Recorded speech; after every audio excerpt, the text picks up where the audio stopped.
right, welcome back to the IMNerd podcast, guys. We are here for our 30th episode. And if you're looking at this on Patreon, you can see that we are going to be talking about some of the saddest shit ever, which is death and anime, video games, and all things really fantasy, including stuff like Game of Thrones, The Hunger Games, just whatever fantasy genre has death in it, Harry Potter. We seem to be on a trend. Yeah. Yes. Between we've been in a dark place with these podcasts lately, but we're getting out of this eventually. You know, I think this might be the end of a little trilogy that we've done. We've done near death experience, then we did anime near death experiences, and now we're doing actual death in like fantasy. So in fiction. This is exactly. So this is going to be talking about, like we said, just characters who have died and fantasy things that honestly are just super iconic and impacted us in a crazy way, and probably you guys as well. So and their impact on the plot and the story moving forward, because if a series does it right and a character dies in the way that it's written, it has a huge impact on what happens going forward. It should, except Neji, but we'll talk about that later. But yeah, it should. But before we get into that, let us just ask, how are you doing today, Kenny? Today I'm doing all right. I wanted to relate some real life into this story. So before we talk about all the fiction and stuff, just this past weekend, this Saturday, I was at a funeral. It was for one of my grandfathers. And so relate the topic to real life. I was at a funeral, and I don't want to talk too much about all that stuff. You guys don't know my grandpop, obviously. But there was something that I guess really, really annoyed me. And it's not the first funeral I've ever been to, but it's the first time I've been able to do a podcast the day after being at a funeral. So I guess it's the first time I get to really vent about this topic. Right. I was at the funeral, and it starts off, you're there. There's like a picture of the deceased, and whether or not they're in a coffin or if the urn with their ashes are there, however it may be. At the beginning, somebody gets up, they say a few words about the person, and then like a normal mass pretty much takes over. For the next hour, it's just like a mass that would happen on any given Sunday. And somewhere in the middle of the mass, the priest might relate some stories that he was told by the family members, might relate it to like some scripture. And as I'm sitting there, I'm not really religious. I don't really have anything against religious people, though. I go to funerals all the time. Not all the time, but here's the point that I'm getting to. I got really annoyed when the funeral's happening and the mass is going on for like an hour and a half. And an hour of this mass was literally just people talking about Jesus.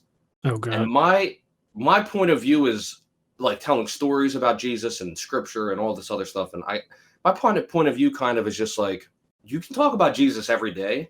I feel like a funeral, it's kind of like your last birthday. You're not there, but it's the last time all of these people that love you and know you are going to be together in one room to celebrate your life. When that happens, it's like on your funeral. Yeah. And I kind of wish that instead of telling 30 stories about Jesus everybody's already heard, instead it was people just telling stories about that person. Because that's like the last chance for everybody in that room to tell those stories to everybody there. And you can learn new memories and get new experiences with this person, like essentially on their last day. Yeah, I have an experience like that with funerals where, obviously it can get very preachy, very churchy, but I've also had the opposite, which is what you want, where people go up and they tell stories, and then the whole thing is just that, really. And some of the stories are so funny. I think that's like the intent, and it'll be stuff that you never knew about the deceased, which is so interesting to me hearing these things. And it's like most people start laughing because somehow, I don't know how, but funeral speakers have such fucking amazing comedic timing. Like my uncle David, at my grandmother's funeral, he went up there and he told this ridiculously long story that seemed at first like it was a little all over the place, but it had so much comedy in it. And then it had a really insane ending. Like the ending was so fucking sad that I was already in tears, but like I completely melted when he ended the story. It was like a drop mic moment of what he said, because long story short, my grandmother adopted him essentially. Like her sister died and she left him to her, which is my grandmother. So like he's not my actual uncle and all this other stuff.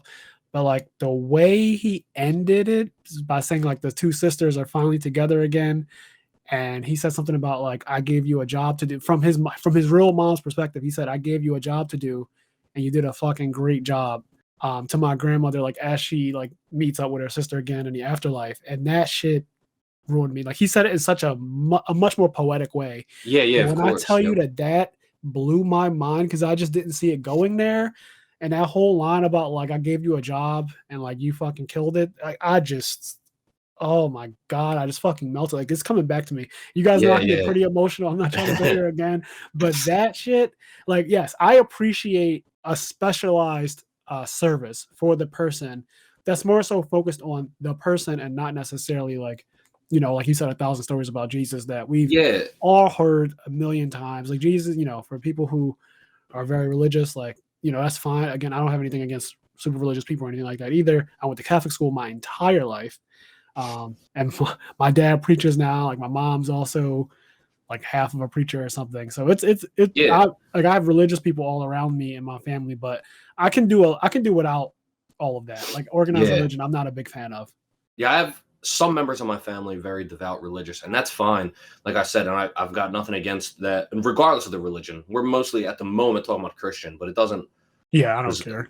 But yeah, it doesn't matter. But yeah, my only point is just because I've also been to some funerals, although not many, where the whole purpose is just like focus on that person, and that's kind of just what I wish the norm was. Yeah. Because like there was one part where the preacher was just ranting, and he's like trying to relate it to our grandfather, but he's just like ranting about random scripture, and then like I know occasionally exactly what you relating mean. it back.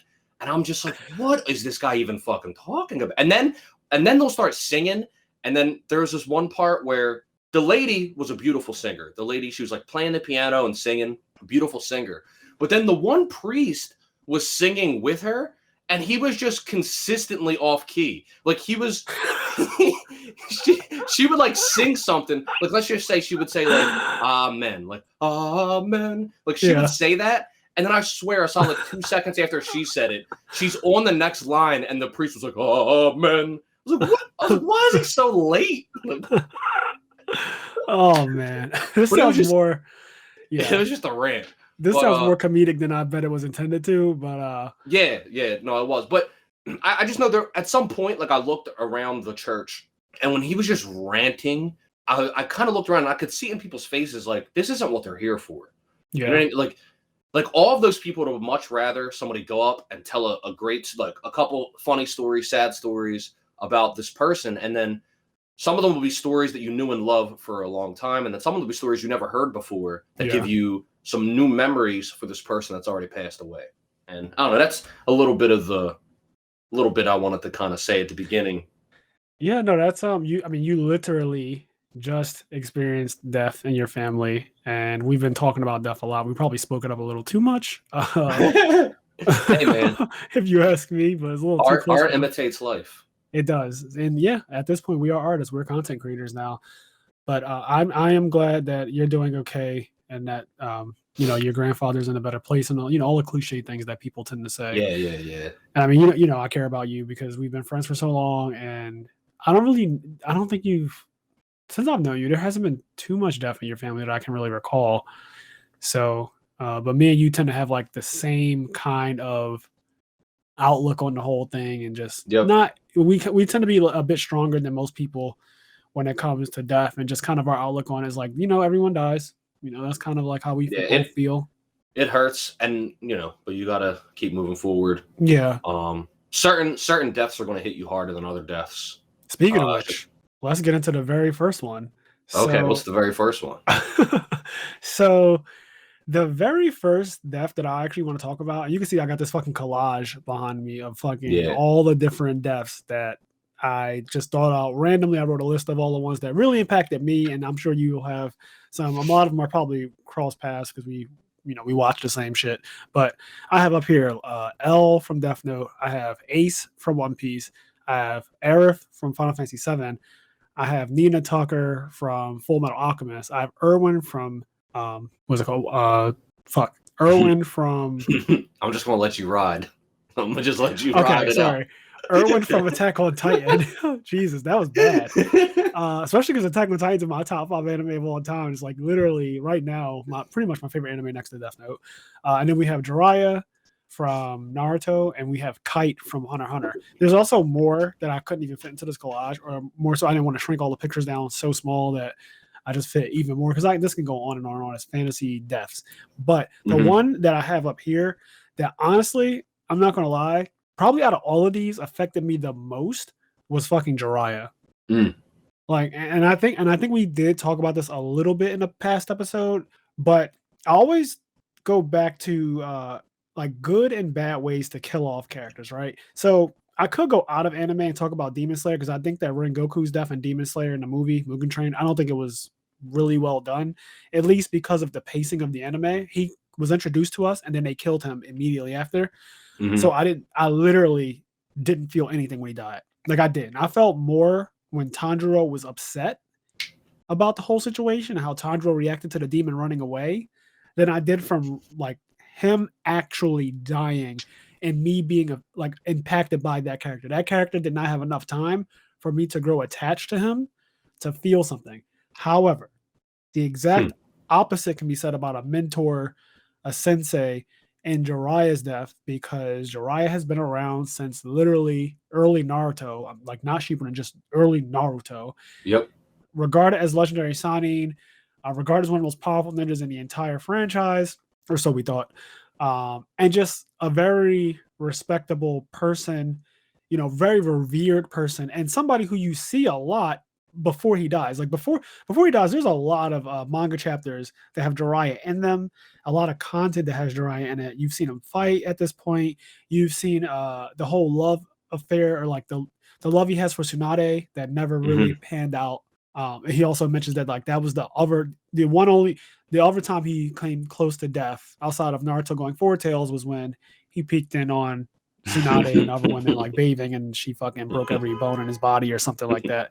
But yeah, Jiraiya is like one of those characters where when I was reading the manga at the time, and I feel like I was in college, but when I was reading the actual manga as it came out week to week, when he went to the Hidden Rain village, I didn't expect him to die. Even like Tsunade did warn him, like, don't do this, like don't do this. But he said like I have to do it and all that stuff. I didn't think that he was going to. He says the one line like if you cry for me, that'll make me like I'll be happy, or something like that. Like he was like, if I die and you cry for me, like I'll be happy. And like they definitely foreshadowed like he's going to die. You know what I mean? Like it definitely had that ominous feel to it. I'm not like I definitely knew that that's where they were trying to hint at, but I was like, there's no way Jiraiya is going to die. I agree. At the same time, like it was there, but I don't know. You couldn't say for 100% certainty he was going to die, because like people come out of situations like that all the time. Yes, in anime. We can both give our takes on this, but when Jiraiya goes to the village and like he runs into Conan and then he like beats her real quick, and then eventually he finds Pain. And you, the viewer, the reader, whatever, you don't know anything about a Rinnegan. This is literally the introduction of it. I mean, literally the first time in the entire series that you see or hear anything about a Rinnegan. It is completely new. As far as we knew, the Mangekyo Sharingan was like as good as it gets for Ocular Jutsu. And he runs into this character. He thinks that they look familiar, and they build up all this lore around it. And like he's fighting them, but he doesn't really like, he's doing that thing that every good ninja or great ninja should do, which is like feeling out his opponent, trying to understand like what they can do. And Pain starts off with all the summons. It's very epic. The whole summoning thing was insane, especially the way they animated it. And he starts running away and gathering energy. He like summons the frogs and he starts gathering the energy. He goes into Sage Mode. Again, the first time in the entire franchise that you also see this. This is something completely new. You didn't even know about Hashirama's Sage Mode at this point. Nothing. This is a completely new thing. And it's a fucking crazy buff. Like it is insane how he was kind of like struggling against the summons and stuff. Like they were doing the most. And then when he got into Sage Mode, I remember one of them, the fucking frog like wrapped its tongue around the chameleon, I think, and then like Jiraiya the other one shot a water laser out like that was super thin and cut it in half. It was wild. Like they were wilding out on the fucking summons, and just everything that he did in Sage Mode was wild. He did like a Tatsumaki at one point against the dogs. knocked him unconscious for a minute. The bird, like it was a lot. It was really cool.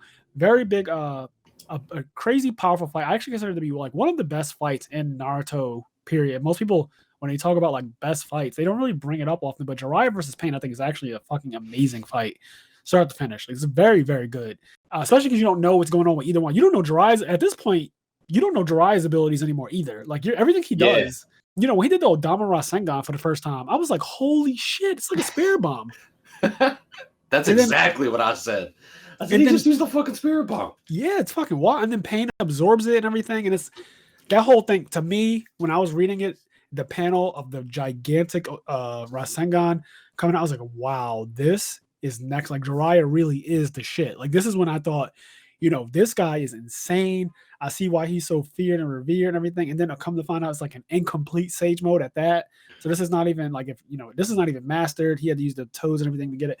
So there's a lot going into this fight. And then eventually it gets to a point where he does a crazy genjutsu that's like a sound genjutsu, which I believe to be, honestly, probably one of the most powerful genjutsus in the entire show as well, because it's sound.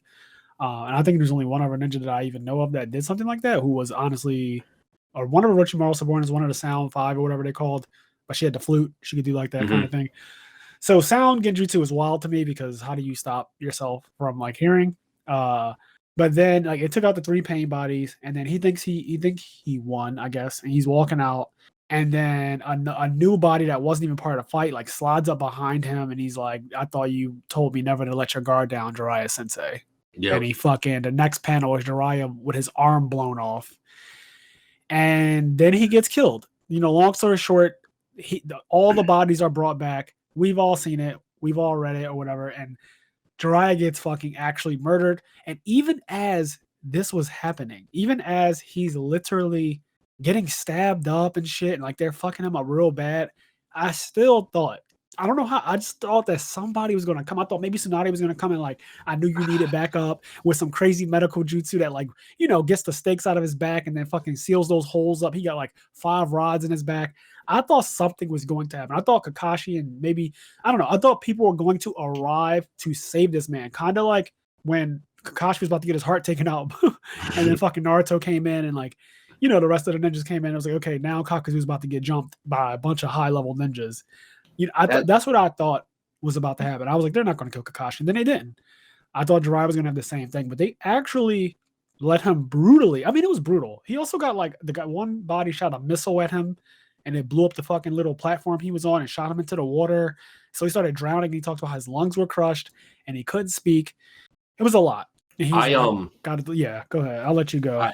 I agree. And that's part of one of the most depressing parts of Jiraiya's death is like he dies completely alone.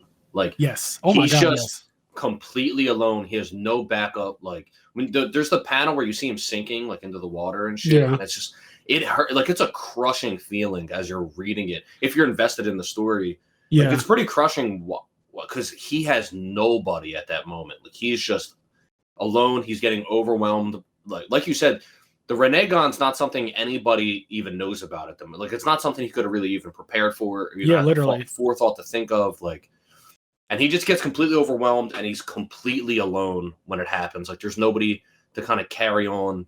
Even the 2 things that are with him, like the other sentient beings, the frogs, they had to leave him. Yeah. To deliver the message. He told them, like, no, you have to leave. You have to abandon me. Do not stay with me. Like, I need this message to be 100%, you know, delivered to Tsunade. Otherwise, this whole thing, I die. I'm going to die. I'll die for nothing. Yeah. Like, if Jiraiya didn't die and didn't have that, like, didn't go to his death, essentially, and didn't have that message delivered, like, that was it. Like, everybody was like, everybody, it was a wrap. It was a fucking wrap. Yeah, the real one isn't there. I think that was the message, right? So yeah, if that didn't happen, apparently that would have been like really bad. Naruto would have had no idea that those bodies were not the real one, and then even after he beat all of them, he wouldn't realize, like, well, this guy can just get 6 new ones. Yeah, just up. And then attack the village again, attack you again. And this time when he gets you down with the rods in your back and he beats the shit out of Naruto's perfect Sage mode, he's not going to spend time monologuing and doing nonsense and then fighting his girlfriend. He's just going to straight up summon the fucking statue and extract the QB. And then the whole, I mean, at that point, the show's over, right? Yep. So But yeah, Jiraiya's death really crushed me, and I'm not a Jiraiya fan, which is it's really weird for me to even be talking about him in such high esteem because I typically shit on him online pretty often, just because his lore is greater than he actually is, or at least the way they wrote him. Like he kind of got hoed by what Kishimoto just wrote him as. The fights that he got in, he pretty much never wins a fight in like the entire anime. Um, and it's just like the first time you really see him fight, he also like dies because he pretty much like every other time he's like, oh well, he fought the other two signing, but then he was drugged. They definitely should have. He definitely should have had some accolades before he went out. Yeah, Like, like they should have he gave had him some rumbles. Yeah, man. Like there needs to be a little Jiraiya mini anime like they did for Itachi. A Jiraiya Gaiden or something where you get to watch him maybe in his prime go off, or like watch him when he first learns Sage Mode and how he uses it against someone else besides a person using the most powerful ocular jutsu there is. Yeah. And who also knows him, which is also another thing. Like this guy he's fighting is really one-sided. I actually know you, and you were my no idea who I am at the moment. You were my sensei. Like you know what I mean? Like I know you. So yeah, and also like yeah, I mean the fight really is not close. When people try to like say like, oh, he beat 3 bodies, like yeah, but the fact that Pain only sent in 3 was kind of disrespectful to begin with. Like he kind of didn't take Jiraiya seriously to begin with, because it really only takes that one body to win. From the way he did Naruto, there was only one body left, and that one body beat a perfect Sage Mode Naruto. Like it beat him handedly. But I don't want to get too focused on like that part. It's just more so about the actual death that impact. And then obviously, everyone like Tsunade did cry. Naruto, everybody was just fucking super hurt by it. Devastating death. But yeah, that's the first one, and probably one of the most impactful for me. Big homie Jiraiya. Yeah, that one was tough, man. I already said it, but I guess like the crushing like loneliness of it as he died. Yeah, I remember it's the part that I remember the most. Like the part that I remember the most is him sinking and just like that crushing feeling I had reading it. Yeah, and when you say that, the loneliness thing, because I didn't even think about that like until you said it. Like I remember when I first read and watched it, that was a thought in my mind, but it's been so long. But now that you say that, it also something sad about even in real life, like with the whole pandemic and the COVID situation, that really does bother me. Like I know that it sucks that this virus is like highly contagious and everything. Like it spreads pretty easily, from what I understand.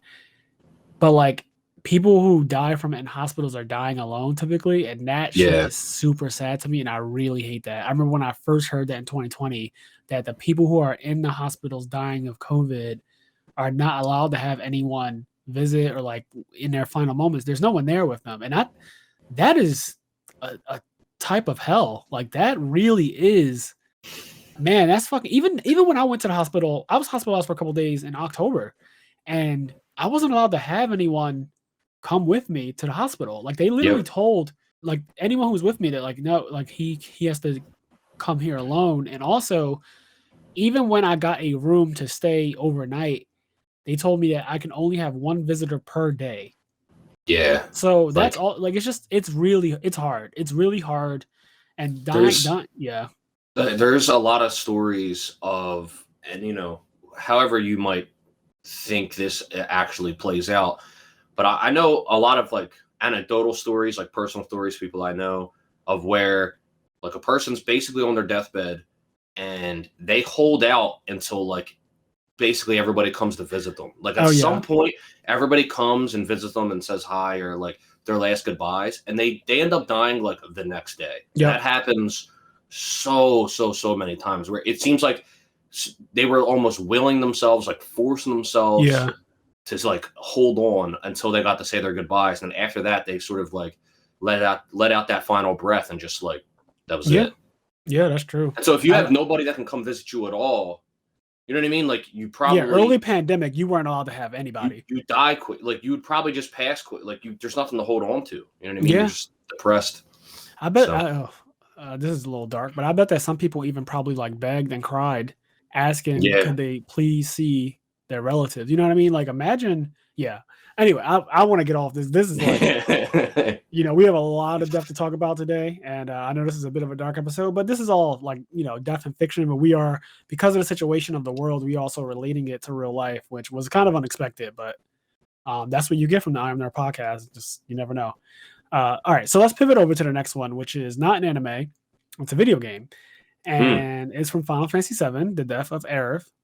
Now, for me, the most spoiled death of all time. Yes, easily. I want to say 50% of the people that have played FF7, probably more, 70%, know about this scene before they even play the game. Yep. Fortunately, because I was around when a game was released, even though I didn't play it when it was released, but I was around for the release, and I did play it shortly after the release, but I didn't know what the fuck I was doing, so I didn't get far at all. I did not get to the end of this one, which is when she dies. By no means. I think I made it in like the Shinra building, and that probably was it for me as a kid, like a kid. I'm talking about under 8 years old, probably. But yeah, so I did play the game super young, but then I went back to it when I was much older, not much older, but like a competent player, and I didn't know that this fucking character was going to die. The good thing is I didn't like her on my party anyway. I'm an aggressive RPG player. I typically do not round my party out with a healer if I don't have to. I think the only time I ever did was in Final Fantasy X with Yuna, but like Yuna is broken, so it's not really because like she's a summon. She's the only one who can summon. She's a summoner, and the summons are outrageous in Final Fantasy X, especially with the whole overdrive mechanic that you can soar, and then when that whole thing, grand summon, and then they have 2 overdrives. Yuna's broken in Final, so like your white mage in 10 is not your typical like weak white mage. Like Arif is fucking weak in Final Fantasy 7. So I didn't use her in Final Fantasy 7. I used like Cloud, Tifa, and Barret, or Cloud, Tifa, and Red 13, stuff like that. Like I used any of her combination of characters. I say all that to say, when you get to the end of this one, she's been with you this whole time. She's actually in the opening fucking cutscene. Literally the first character you see in Final Fantasy 7, period. The actual first character you see, and she dies. It was just a surprise to me when I saw it. I was just fucking like, I was gagged. I was fucking shocked.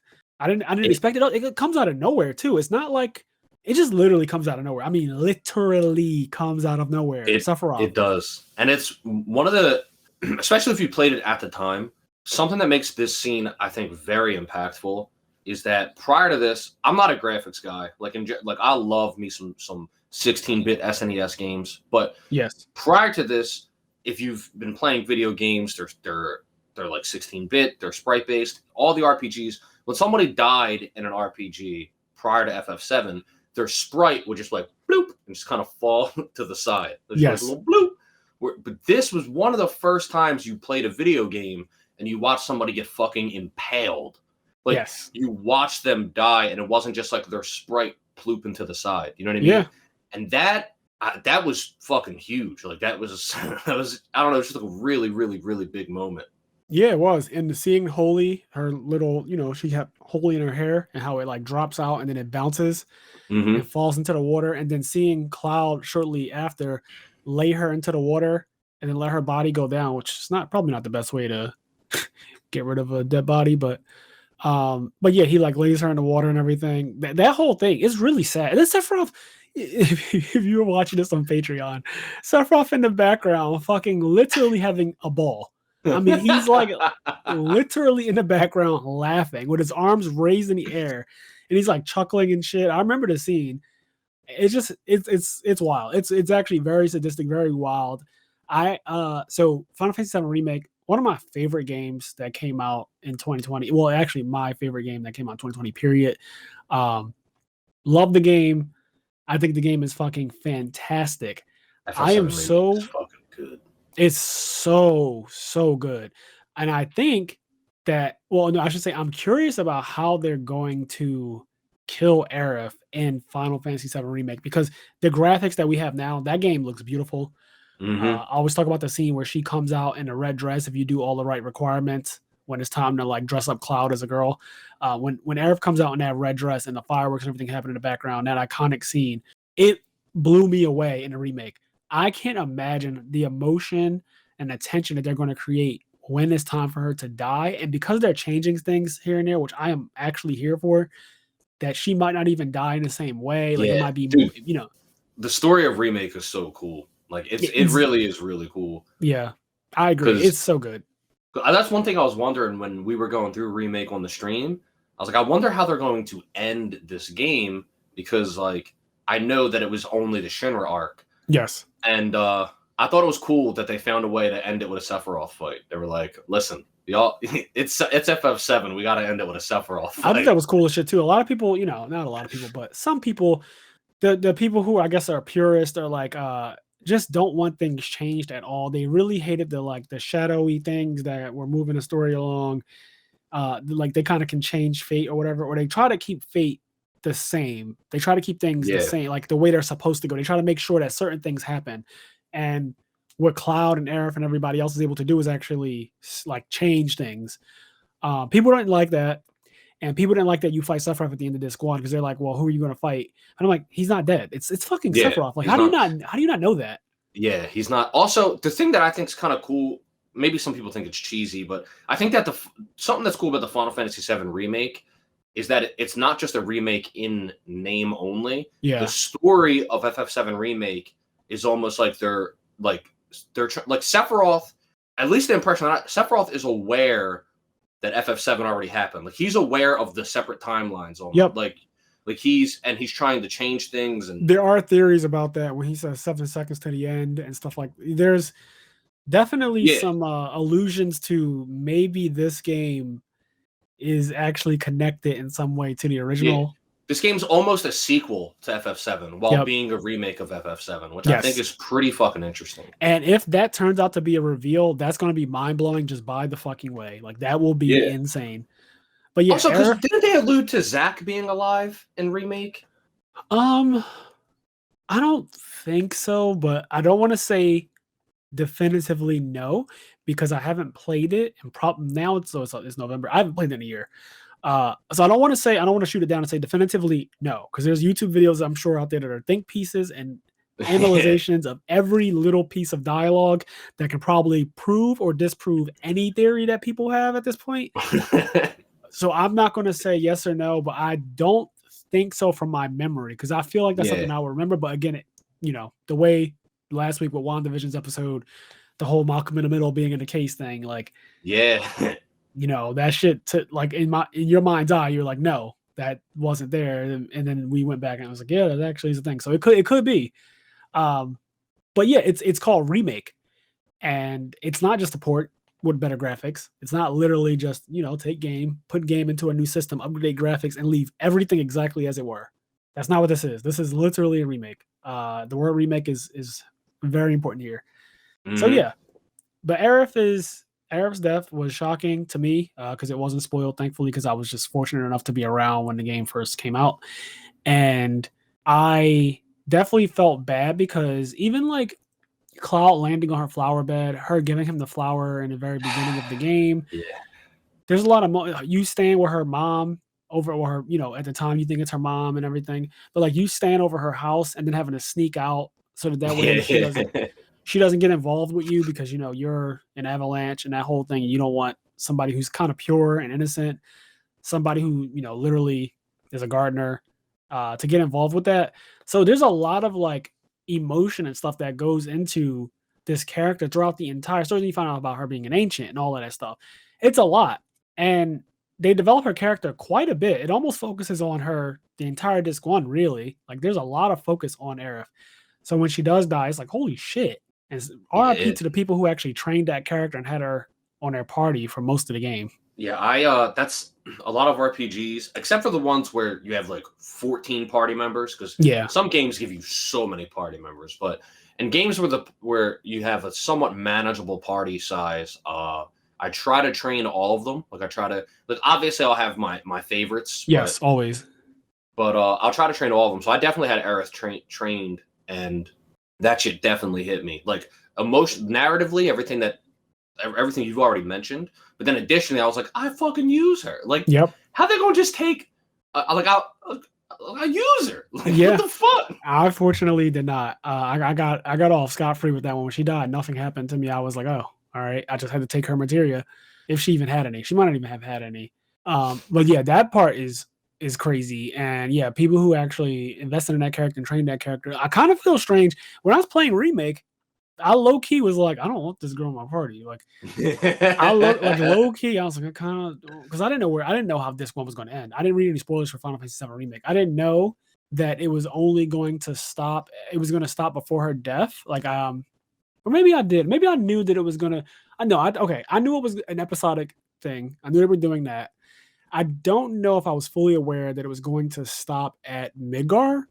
So yeah, when I was playing the game, I remember having her on my party, and you're forced to in parts in Remake. Like you can't even do like it's the same way you are in an original game though. She's forced on your party, and I was like, damn, I kind of just want to use Barrett and Tifa. Like, is that okay? Or like, can you guys give me Red 13 already so I can like use him? But that doesn't happen, and then you're kind of forced to use her. So I'm wondering at what point they might. For all we know, because they only covered Midgar and Final Fantasy VII Remake, it's actually completely possible that she doesn't even die in the second episode. Like, yeah, it's possible. I don't know how long you'll have her, but yeah. I'm definitely excited to see what they going forward for that. But yeah, go.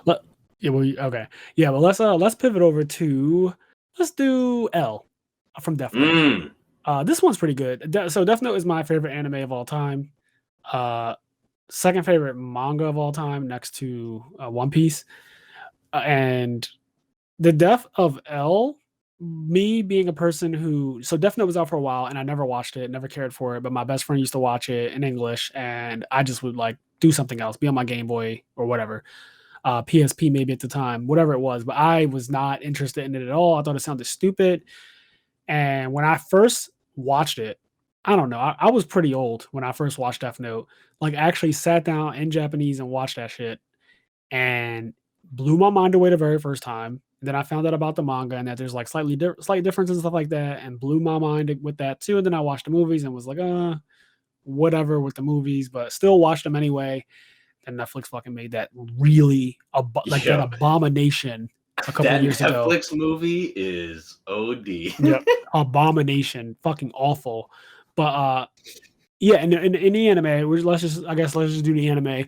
So they have this battle, L and Light, and I'm a big Light fan, but I still do like L. But I am a major Light fan. I think like Light was right. Like that's the side I would take. I would be Light if I was in that verse and like somebody said like you had to choose one or the other. I'm Light. Like that's just my personality lines up with Light and everything. Like that's just how I am. I don't want people to think too much into that, but like whatever. I was about to say, hold up. I'm just saying, if I was given a Death Note, I can't say that I wouldn't do the same thing with like. Listen, everybody listening to the podcast, I very much appreciate if you share these episodes. But if you have FBI family members, do not share this episode with them. Do not. Man. Yeah. So yeah, with L, they were going back and forth for a while, and then Light really does get over on him savagely with the whole I'm going to lose my memories and I'm going to make up 2 fake rules that literally cannot be disproven. Like you can do away with every other rule. You can pretty much figure out a way to say, okay, all of these rules are accurate here, but these 2 rules, like these last 2 ones that I added, they just fucked on him. They fucked on him so bad. And basically he was forced to like release Light. Then Light, because he doesn't have his memories, he actually starts solving the case, which is so fucking funny to me. He starts solving the case for Kira, and at one point he even suspects himself, which is so funny. But good, good quote unquote good Light being introduced to the picture was such a good moment.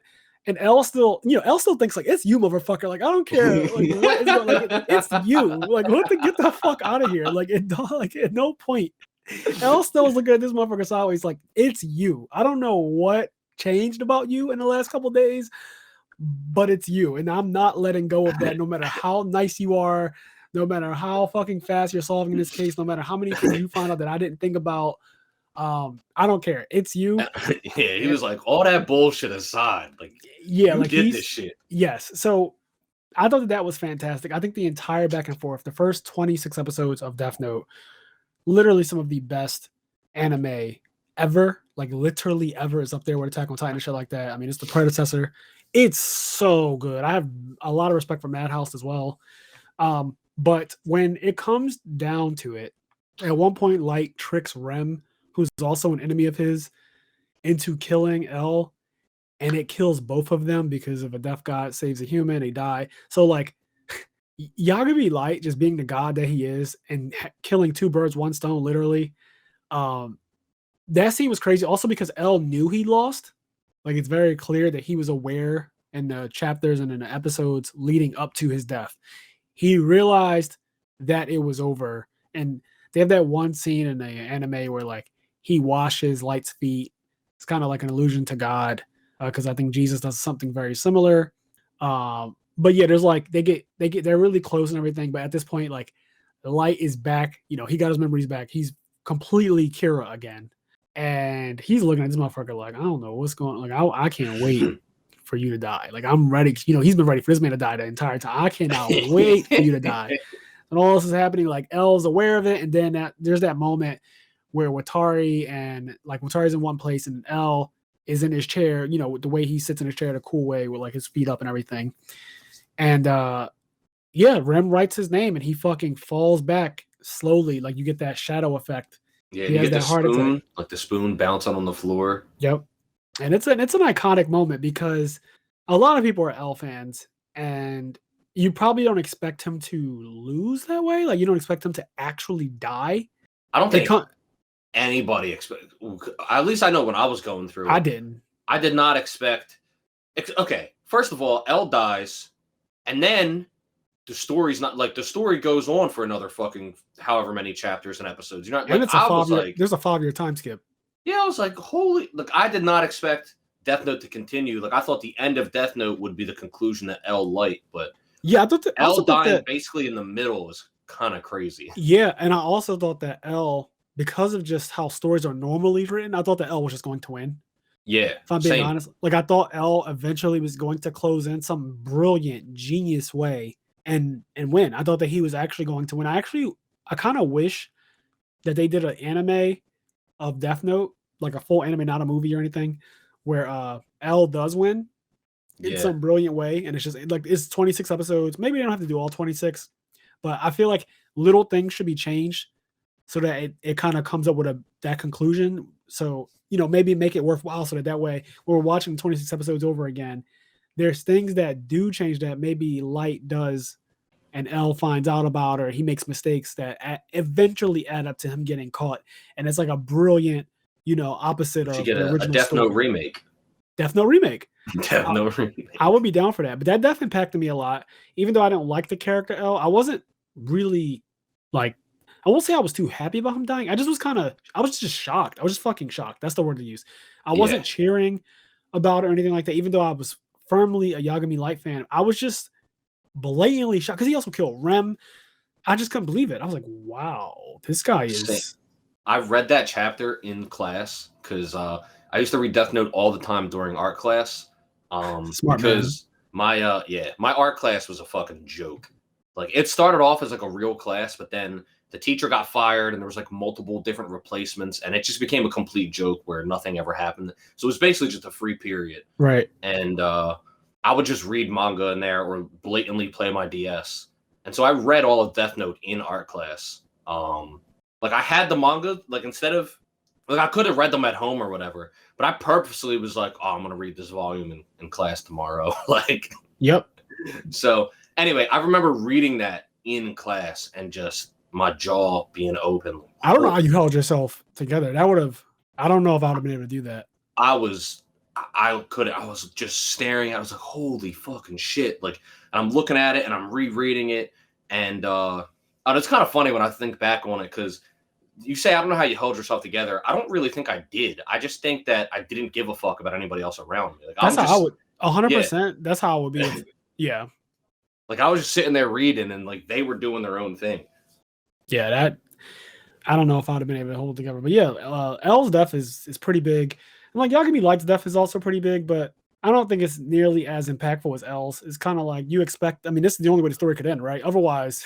Yeah, by the time he gets to Light's death, you know, it's over. Like, the story's over. Yeah, that's the end of the story. And, I mean, he dies from a mistake that, like, someone else made Mikami and everything. It's like, all right, like, it's fine. Like, it's just, you know, it's fine. It's not the best thing ever, but it's also not the worst. I think it's a pretty decent ending.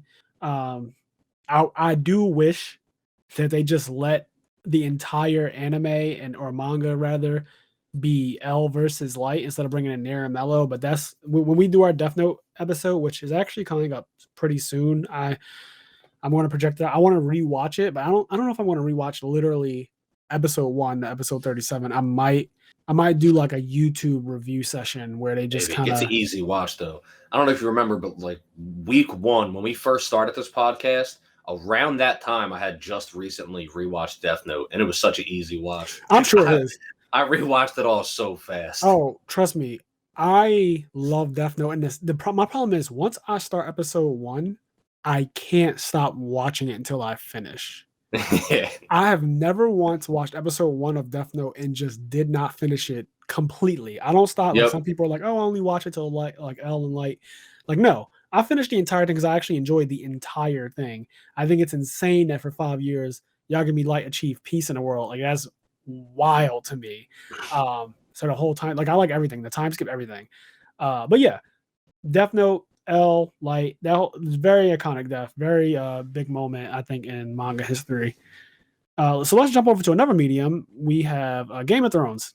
And when you were talking about Jiraiya, because I'm assuming you're going to fucking talk about Ned Stark right here, right? Oh, that's right. You don't have access to I have a list here. Yeah, I don't see your list. And there's a lot of death in Game of Thrones, so it's kind of cool to me that without me saying it to you or like showing it to you, you just knew that it literally says Ned Stark Game of Thrones on my little list. Yeah, it has to be Ned Stark. And when you were, I'm actually happy now that I didn't bring it up. When you were talking about Jiraiya, one of the first things I thought about was Ned Stark, because when you were sitting there and when you're talking about how like something's going to happen, someone's going to save him, like something's going to happen so Jiraiya doesn't die. Yes. I remember myself, and I think everybody I've ever talked to felt the same thing about Ned Stark. Yes. Like something's going to happen. Like he's not like someone's going to save him. Like some kind of intervention. I mean, Robb Stark had, he was winning battles and shit like that against Tywin.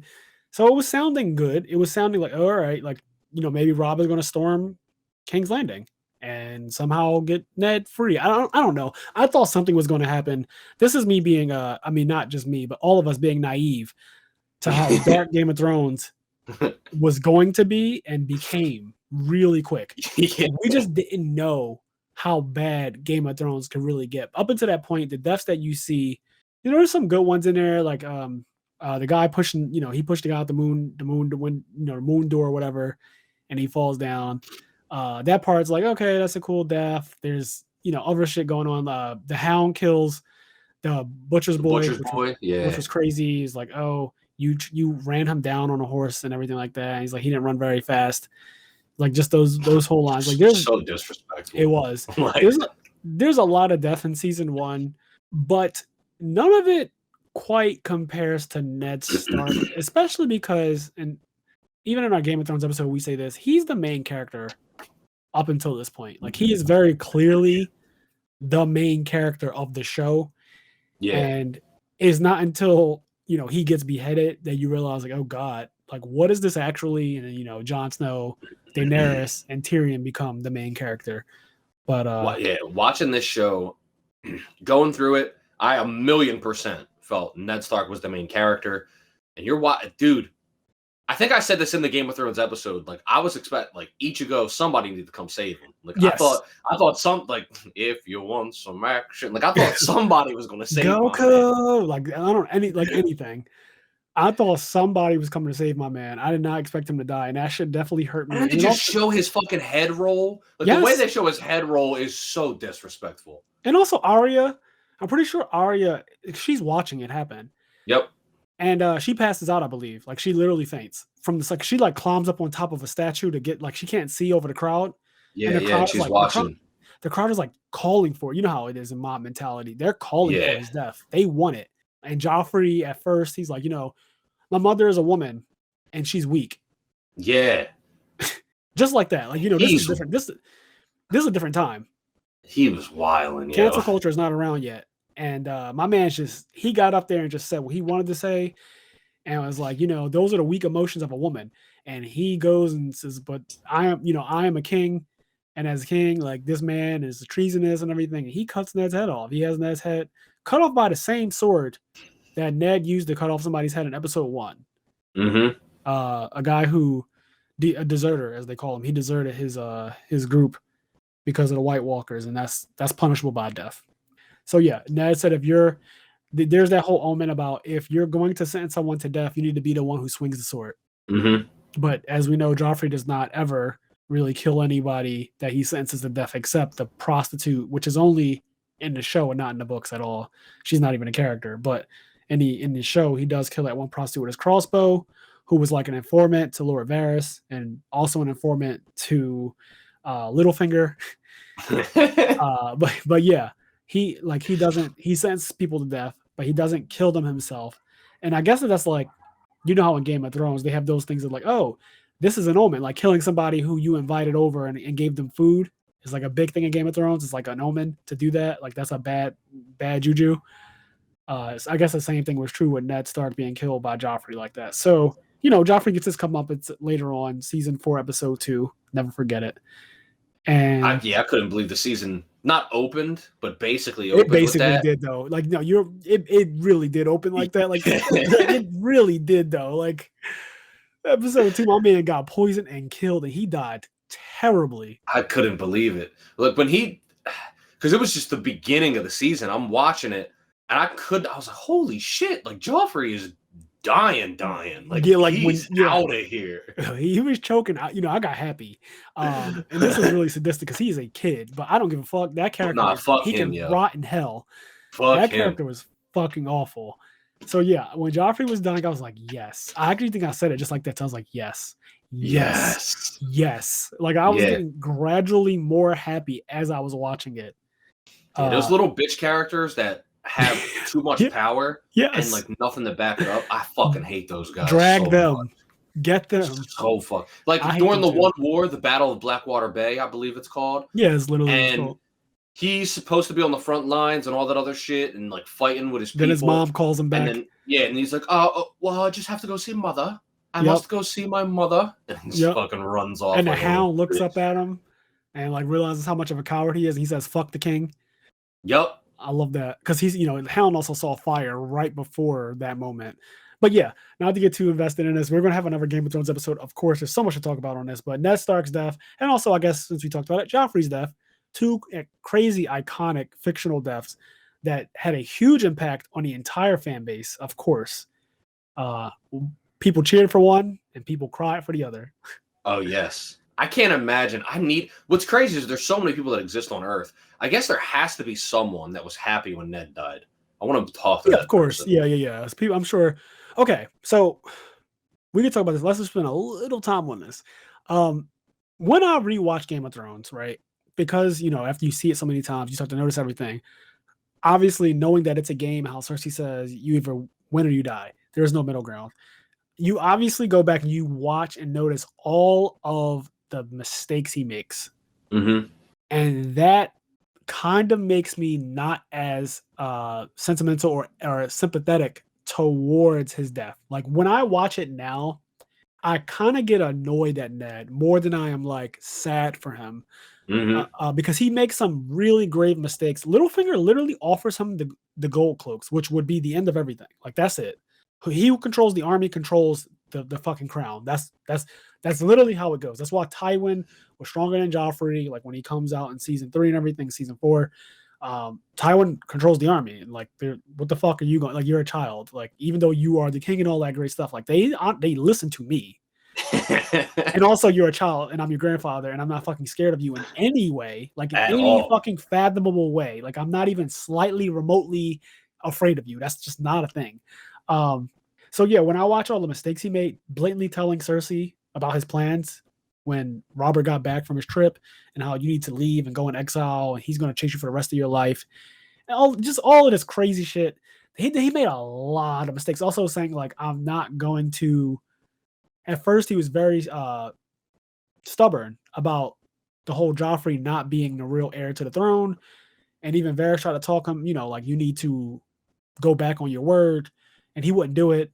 And then eventually, after being in captivity in that fucking basement next to his own shit and piss for days and days and days, and probably being like underfed and just treated really badly, he eventually comes around and is like, look, I'll do it. I'll say it. But at that point, it's too late because, Joffrey still beheads him. Yeah, I just I just think like I don't hate the character. Like don't get me wrong, I don't hate him, but I definitely don't.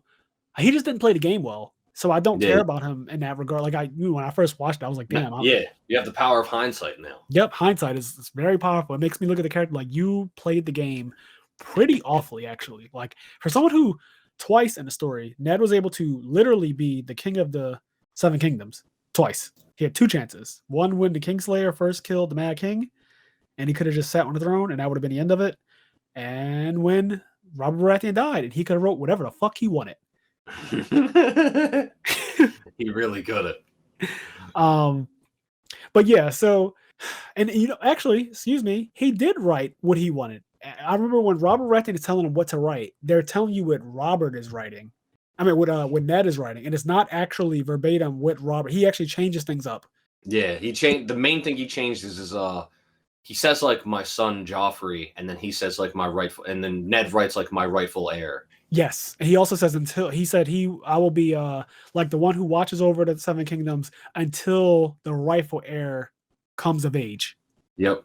So yes, he definitely does write whatever the fuck he wants. He just doesn't go as ham as he needs to go and take a little finger up on his offer. That way Cersei has no power. And then when they go into that, the room, the throne room, he doesn't get backstabbed by Littlefinger and the Gold Cloaks. They don't turn on him and kill all his men. But yeah, so that's Game of Thrones. That's Ned Stark's death. And yeah, I don't feel as empathetic towards him. Where do we want to go from here? We got a couple. So should we do Ace from One Piece? We could do Ace. I actually, so last night while I was just doing random shit and thinking about this episode, I ran through my head like a whole One Piece rant leading up to Ace. Like, I can rant for One Piece. So I'll let you actually lead on this one because you know more about the events leading up to it and like him getting captured by Blackbeard and everything, like the whole thing. Him being a Whitebeard pirate. It's just there's a lot. So for me, I think the biggest and kind of the most important part about Ace's death is the impact it has on Luffy, the main character, obviously. Yes. Ace is Luffy's brother. As you find out, what's cool is that you start One Piece, you have Luffy, he gains all of these crew members. By the time you made Ace, it's well over 100 episodes before you even find out Luffy has a brother. And the rest of his crew was like, you have a fucking brother? And they introduce Ace. He's really cool, really likable. He has some good moments. He gives him like this piece of paper, and you don't know what the fuck it is. And he says, like, meet me at the summit. And all of this shit happens, right? One of the things I think is cool about Ace is, and I guess the whole story Oda sets up for his eventual death, is there's little pieces strewn throughout that make his death really, really impactful when it finally comes to fruition. One of the first things is Ace's tattoo on his bicep is his name, but it's spelled wrong. It's A-C and then S with an X through it and then E. So it's Ace with like randomly an S in there. And for a long time, people were like, what the fuck is that even for? Go all the way forward. Ace is Luffy's brother. They have a grandfather named Garp, etc. All this shit. Their father is Dragon, the most wanted man in the world. And so you go all these things happen. And then Luffy has a crew of like 9 people at this point. They've gone through all of these things. He basically loses his whole crew. He gets sent away to Amazon Lily, a whole nother island. On this island, he figures out that Ace got captured by Blackbeard, turned into the world government. And then Luffy goes on this 100-episode romp of trying to save his brother. Yep. And there's all of these events that happen in between that I don't have time to get all into. But some really important moments is at this point in time, you truly believe that they're blood related. You don't really get why they have a different name because his name's Portgas D. Ace instead of like Monkey D. Ace. But you know that Monkey D. Garp, Luffy's grandpop, you know that Ace also calls him grandpop and Garp refers to him as his grandchild. And you know Luffy doesn't really even know anything about his dad, Dragon, but you just kind of assume Dragon is Ace's dad as well. They set up a whole storyline where, Ace becomes part of the Whitebeard Pirates, and all of the members of the Whitebeard Pirates refer to Whitebeard as father. So there's this just amazing setup, and then you finally get to Ace's execution, and they have him sitting on top of the summit of, the Marine headquarters, and they want to make his death like really meaningful and impactful throughout the world, and they want to try to use his death to kill the Age of Pirates. And so as they're getting ready to execute Ace, Fleet Admiral Sengoku is like telling Ace to tell the world who his father is. And before this, you find out that Ace hates his dad, and you don't know why, but you don't really know anything about Dragon. So all of this setup is happening, and as they're asking who Ace's father is, he's saying like, my father is Whitebeard. They're like, that's not your dad. Like, who's your dad? Yep. And this whole time you're sitting there like, holy shit, like what is happening? You know, Luffy's gone through everything to try to save his brother, and all the while he has no idea where his crew is. He even like apologizes to himself where he says like, you guys have to wait a little longer, like I have to go save Ace. And he doesn't even know where his crew is. So anyway, they reveal like Ace's true name is Gold D. Ace, and he took his mother's surname, and so he's actually the child of Gold Roger, and him and Luffy aren't blood related. And this has a pretty big moment because I know early on people suspected Luffy would be like Gold Roger's son or something. And yeah, I see. I guess people would think that. I mean, this is the previous Pirate King after all. Yeah. And something I thought was cool was that it's funny because I always thought like if it was revealed Luffy was Gold Roger's son, it'd be really cheesy. But making Ace Gold Roger's son ended up being really fucking cool. Just the way it was written and the way it tied together. But during the whole Marineford War, you have all the Whitebeard pirates, all this incredible stuff happening. We talked about Whitebeard's death in one of the previous episodes. But Luffy goes through everything. He finally saves Ace. There's a huge impact around the world with him being Gold Roger's son. And then finally, they're almost home free, but Akainu basically baits Ace into fighting, and he like is calling Whitebeard a coward and like besmirching his name. They end up fighting, and Ace ends up dying. And it puts Luffy into absolute trauma. Like he gets, like he just is traumatized. He falls unconscious, and all of the exhaustion, because Luffy was running off pure adrenaline, basically. All of the exhaustion and energy he output throughout everything leading up to this washes over him, and he just completely falls out because like he basically fails. And there's just so many moving parts to Ace's death. And then let me jump in real quick. Yeah, go ahead. Yeah, I agree with everything you said. Like there's a lot that went into Ace's death. In a weird way, this is also one of the first times that I saw a Logia fruit user get critically wounded. Yes. Because Ace is the Mirror no Mai, so he's the the flame fruit. And Akainu, I would say, is a step above that because he's like magma. lava. Yeah, he's the magma fruit. So magma is definitely more. They even say like I think Ace says it like Akainu is burning my like he is burning my flames. Like he's, okay. So they established that they're like we already know all devil fruits are not created equal. Very clearly. Yeah. Smoker got fucked. I always say that. But when you look at Ace versus Akainu, it's a bad matchup, basically, is what you learn. Yeah, because Akainu is just like bigger, I guess. Like he's just a stronger. I mean, magma's also not just like fire, right? Yeah. Like it's more of rock in there too. Like there is actual matter in there that's not just flame. It's not just flame. Whereas like he's literally just fire, but magma is more of a mixture of things. And like it's hotter, everything about it. It's hotter, it's thicker for what it's worth. Like it, magma is definitely more terrifying than a fire. Mm-hmm. Putting out, quote unquote, putting out magma, right, is not done with just shooting, I don't know, a bit of a water hose at it and hoping for the best. Like that it's very destructive. It's way more destructive than just regular fire. So yeah, I think that's really cool. It's like the first time you see so like damage to a Logia user on this level, and also like the trauma that Luffy goes through, Akainu being established as a really big villain in my head as soon as this happened, and then how Whitebeard responds to the death. Everything surrounding it is really crazy. Blackbeard's part in the death. When all of the things leading up to it, when you see like Luffy rushing because he's up on the execution stand, and Luffy's rushing the execution stand, and Garp is up there, and Garp basically throws a fight to Luffy, like he just lets Luffy punch him out of the way. But all the things that are just happening, and Luffy gets there and he like finally makes it to Ace to free him. And then in the anime, the animation on when they free Ace becomes like movie level animation. Like it's a normal anime, Then when Ace gets freed and he makes like the Whitebeard symbol with the fire and like shoots through it. It looks crazy. It's fucking movie level. Yeah. And when Akainu kills Ace, Garp's reaction, because Sengoku, I think Sengoku ends up holding Garp down because Garp is like, I'm going to kill that boy. Like Garp is ready to straight murder Akainu. Like it is over. And Garp he's a vice admiral in the Marines. Like he's ready to come. And I don't know. For me, it's like, don't get it twisted. I think Garp would beat the shit out of Akainu. Like, I want to see him fight because now that we know about hockey and everything, it really because as far as we know, Garp doesn't have a devil fruit, and every time I think about One Piece, the interesting thing about One Piece's world, it's not like the quirkless people in My Hero Academia, right? Where if you're quirkless, you're just ass. There's nothing you can do. Like you're just ass. To the point where it's so bad if you're one of the 20% of people born without a quirk.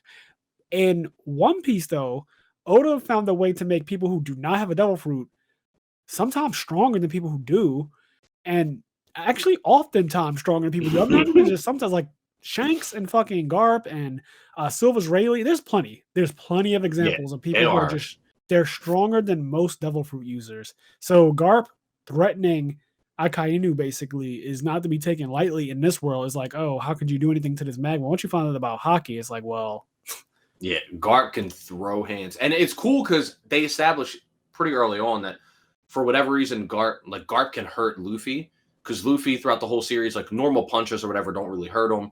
And he says, like, I don't know why, but for whatever reason, my grandpa's punches hurt. And then Garp says it's because I have the fist of love. And the whole time, this motherfucker's using armament hockey. To punch his grandson. That's fucked up. I mean, clearly hard knock life. But Ace's death is... So Ace actually doesn't have a ton of screen time in One Piece. No.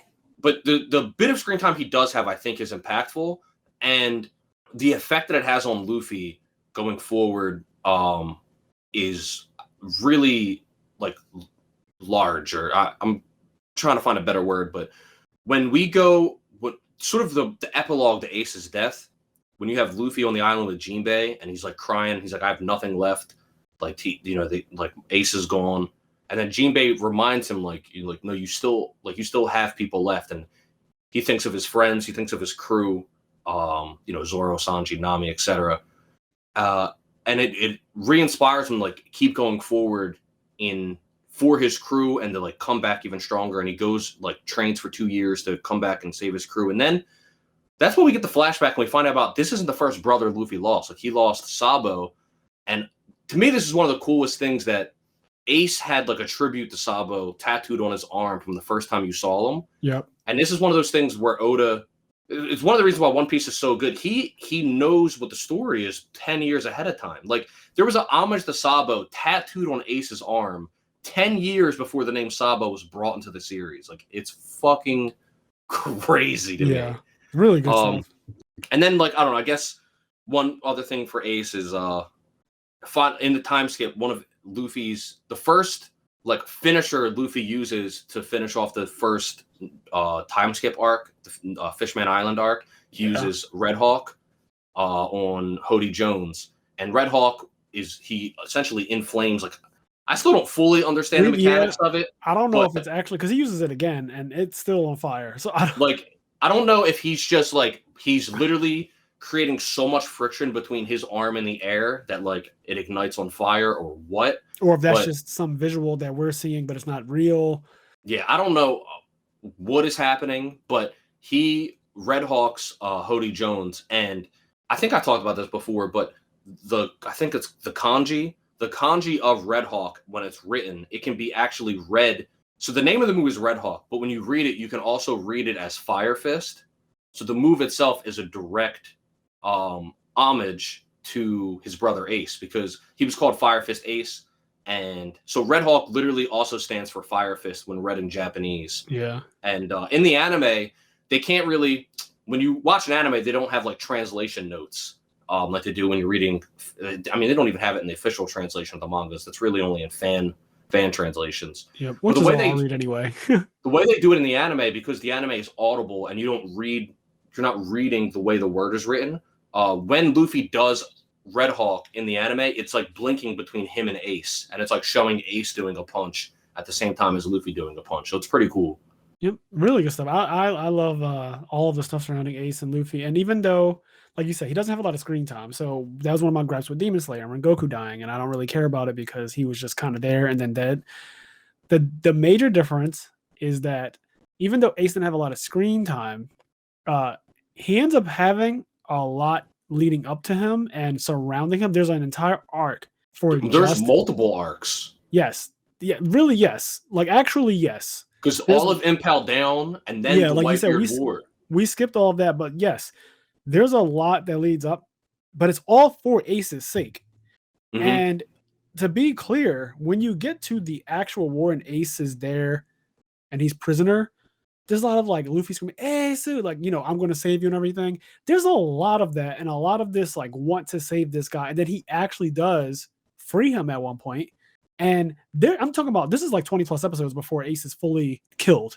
Like there's plenty, there's plenty of stuff in the war that happens. And again, this is really all for Ace's sake. Because obviously Whitebeard, his fucking father, shows up to, you know, it's like with his fucking platoon, like Whitebeard and the 12 division commanders. Like they brought all three admirals come out. There's a lot that surrounds Ace's death. Whereas again, Rengoku kind of ran into, unfortunately, the number 3 upper moon and just got bodied, and it was literally random. Like it wasn't planned out to us. I mean, it's like quite literally random. The train stopped and a fucking number 3 just happened to be there, and then he bodied him, and it was like, okay, like yeah, it sucks. A Hashira just died, but at the same time, I mean, I just met this Hashira, like quite literally, I just met this guy. If it was Tomioka Giyu, maybe I would feel a little bit more, but not even him dying that early would really impact me, to be honest. But Ace, like being introduced and being in, you know, introduced hundreds of chapters before his actual death. Like I think that's more than enough development. Yeah, because he's introduced and when he's introduced, immediately you see sort of like the love and happiness that Luffy has for him. Like they're really excited. Yeah. They're having all this fun. Ace is just kind of like a cool, like he's cool as shit. Yeah, he's just cool. There's over 100 chapters leading to his death. Yeah, and then he isn't really in the series, but you know he's around, and then you know you see glimpses of him, and then finally, when he gets captured, when Luffy finds out Ace is captured, there is an entire arc, the Impel Down arc, of Luffy breaking in to the most fortified prison in the One Piece world. He breaks into it to try to free Ace. By the time he gets to where Ace was held, he figures that Ace was already transferred to Marineford. And then there's the whole next arc, the Marineford arc, where Whitebeard shows up and then Whitebeard's war takes place. Yep. All right. Well, let us pivot off of One Piece because we, as you guys clearly can tell, the rest of the episode could just be One Piece. So I don't want to get too ready. That's why I'm like bouncing all around because like I want to just stick to the important parts of the topic. Yeah, it's hard. But I could just fucking give a whole deep dive on all of the implications to that arc, and I'm trying to avoid doing that because there's other things to talk about. All right, well, how about this? So we've done a couple deaths now. I want to give a shout out to our patrons over at Patreon real quick, mid-episode. So we have Connie, Austin, Leon, Quest, Garen, Xavier, Hylian, TCG Automotive, Silver Chronic, Tyree Tinsley, Dimitri, Alexander, and our newest one, Vinny, one of my good friends from the Alternate Universe Local. He just recently joined this week. We actually got 3 new patrons in just this week alone, which I'm really fucking happy about. All 3, Vinny, Alexander Brissett, and Dimitri Barnes, all joined this week. So shout out to you guys especially, and shout out to the ones who have been holding us down for literally months. Some of you have been here as early as August 7th, August 10th, August 17th. It is now November. So some of you have been with us, and I'm talking about at the highest tier at that. Some of you have been with us for months, okay? Almost as long as the podcast has been active, which is fucking fantastic. So shout out to you guys, the early birds, the ones who came in just recently, everybody who's contributed in between. We appreciate and love all of you. I just want to give you guys a shout out. As always, every episode, all of the patrons get a shout out. So yeah, there's that. Hell yeah. I'm trying to get to the point where, you know, we got a fucking scheduled time for it. You're like, all right. So now to read off 100 names. Yeah, because that's going to happen eventually. It's kind of funny. One of the guys I follow or subscribe to on YouTube, at the end of every video, he goes over all of his patrons, and he does a screen scroll of it. Like it just kind of scrolls on the screen. But he reads out the top 2 tiers, like the top 2 tiers that you can subscribe to. He reads those ones out, but I guess the bottom 2 tiers he doesn't read those. They just kind of scroll, and it's so many people. So you're still like giving a shout out. It's just not a verbal shout out. But then after it scrolls, he does a verbal shout out for all of the top, and he has so many subscribers on Patreon. So it's like literally, I want to say like the last 4 minutes of all of his videos are just him saying names, and he speeds it up too to make it kind of funny. It doesn't help. It doesn't help. It's so you got to roll the credits at the end of the movie. You got to roll the credits because you got to give support to the people that made the movie possible. Yeah, and that's what the shout out on Patreon is. So if you guys have our link tree, or if you just want to find us on Patreon, it's just IMNerd podcast on Patreon. We should come right up. But yeah, if you want to subscribe for exclusive content that we have on there, it's great. We're also going to do another exclusive Patreon episode soon. I want to record it next week if possible. It just depends on if our schedules open up. But if not next week, then literally the week after, because after that is Thanksgiving. So we're going to do another exclusive episode this month. So that'll be 2 in the month of November, just to kind of catch up on the whole exclusive episodes thing, because I want to make sure that, like I said, October was a wash. October was like a crazy month, but now we're back to normal. And I just want to do that for you guys to make sure that you have everything that you should be getting.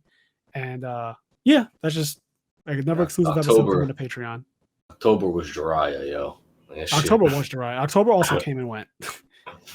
October was Rengoku. God damn. That shit literally came and went so quick. But let's do a quick death. So, or I guess just a quick fucked up moment too. Full Metal Alchemist Brotherhood. Full Metal Alchemist.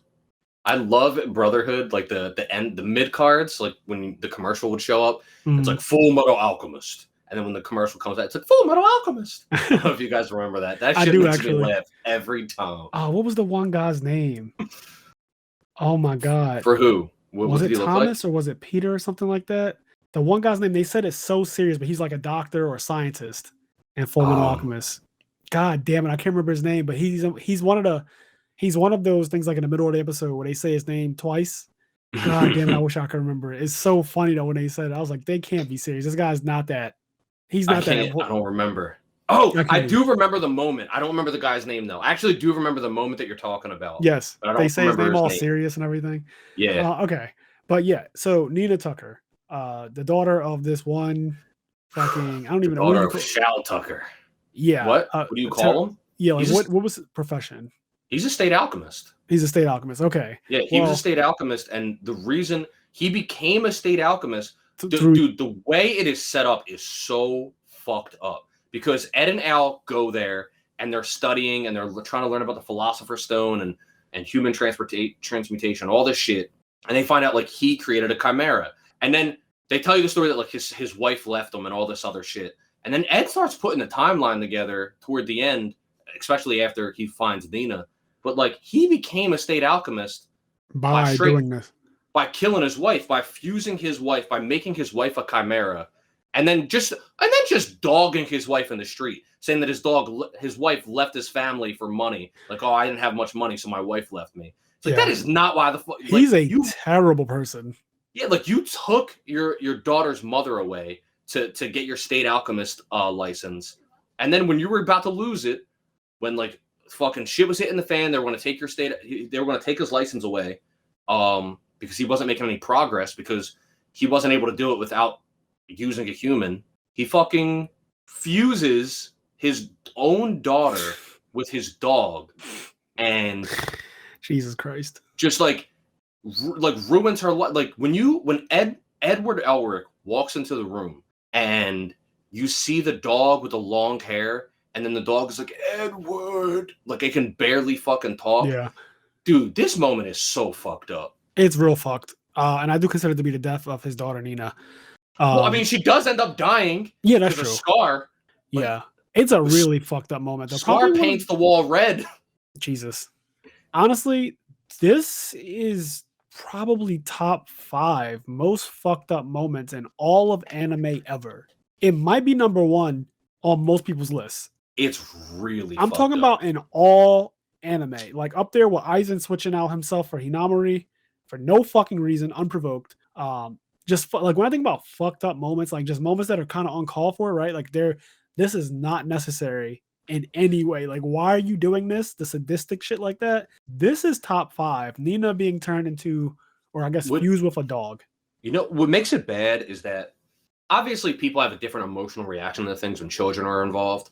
Like if he, if there's like a serial killer that's killing kids or whatever, there's going to be an emotional reaction to that, right? If he did this exact same thing to a random kid, there would still be a strong emotional reaction.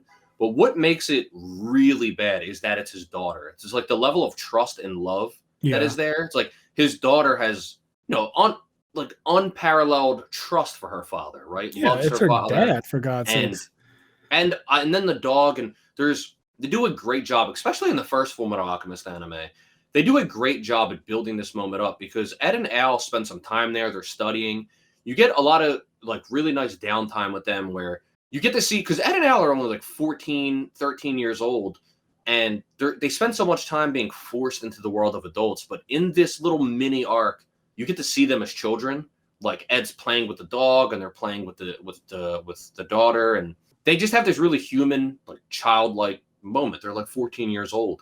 Yeah. And you spend time with these characters, and then to have their trust completely betrayed by their father of all people.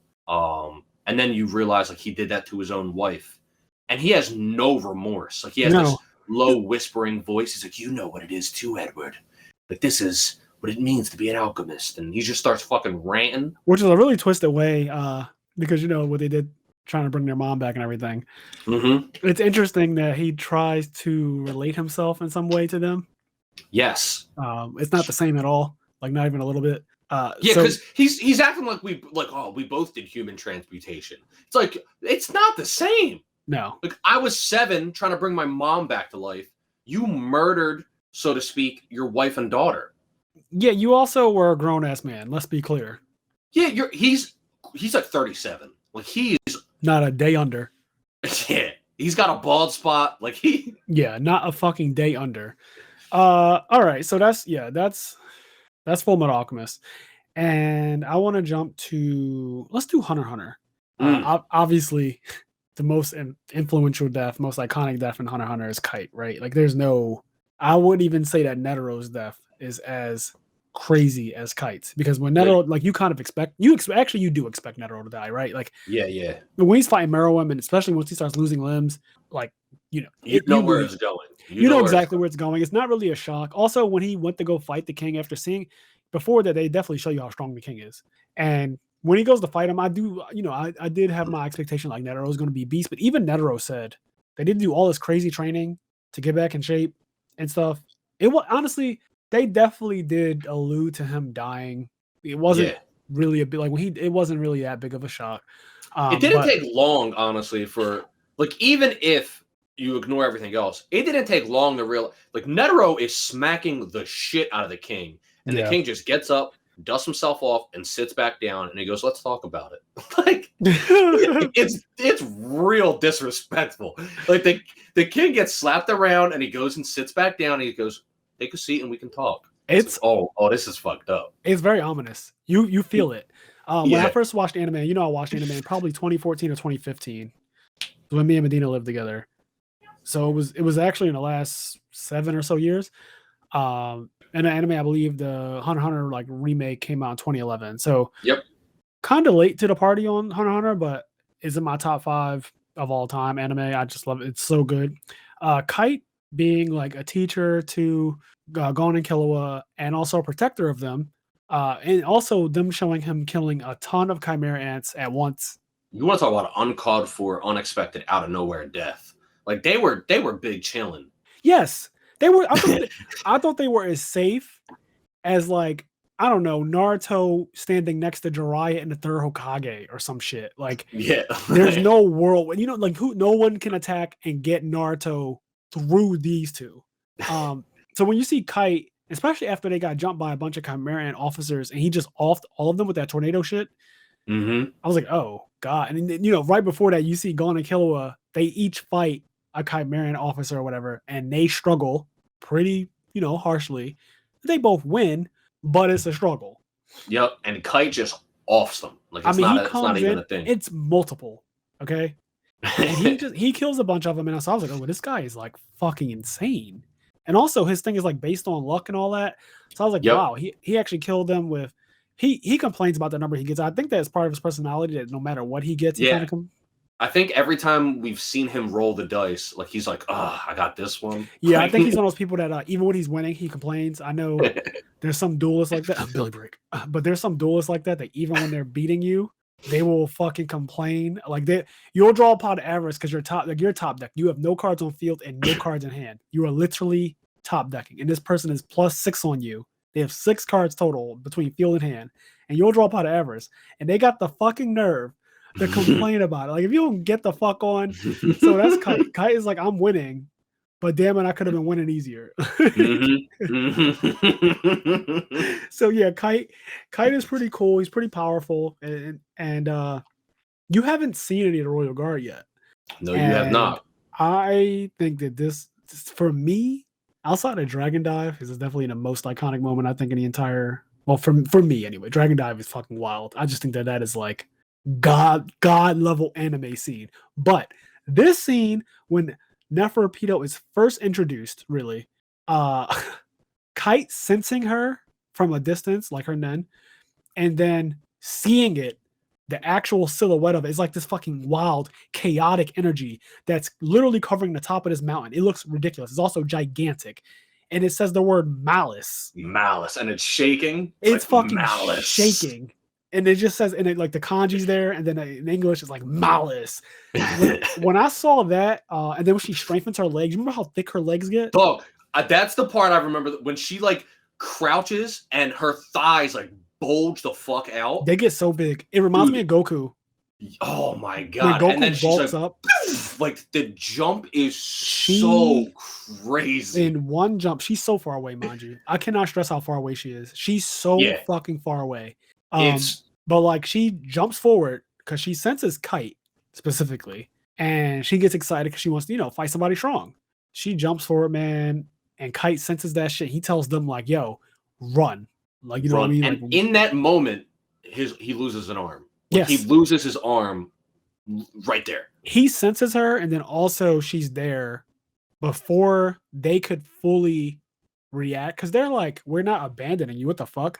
You know what I mean? Like they're stubborn at first. Yeah. And then she fucking lands and rips off one of his arms immediately. And he explains the situation to both of them because I guess he just knows like this is awful. Her men, like they couldn't fully comprehend it, but her shit was next level.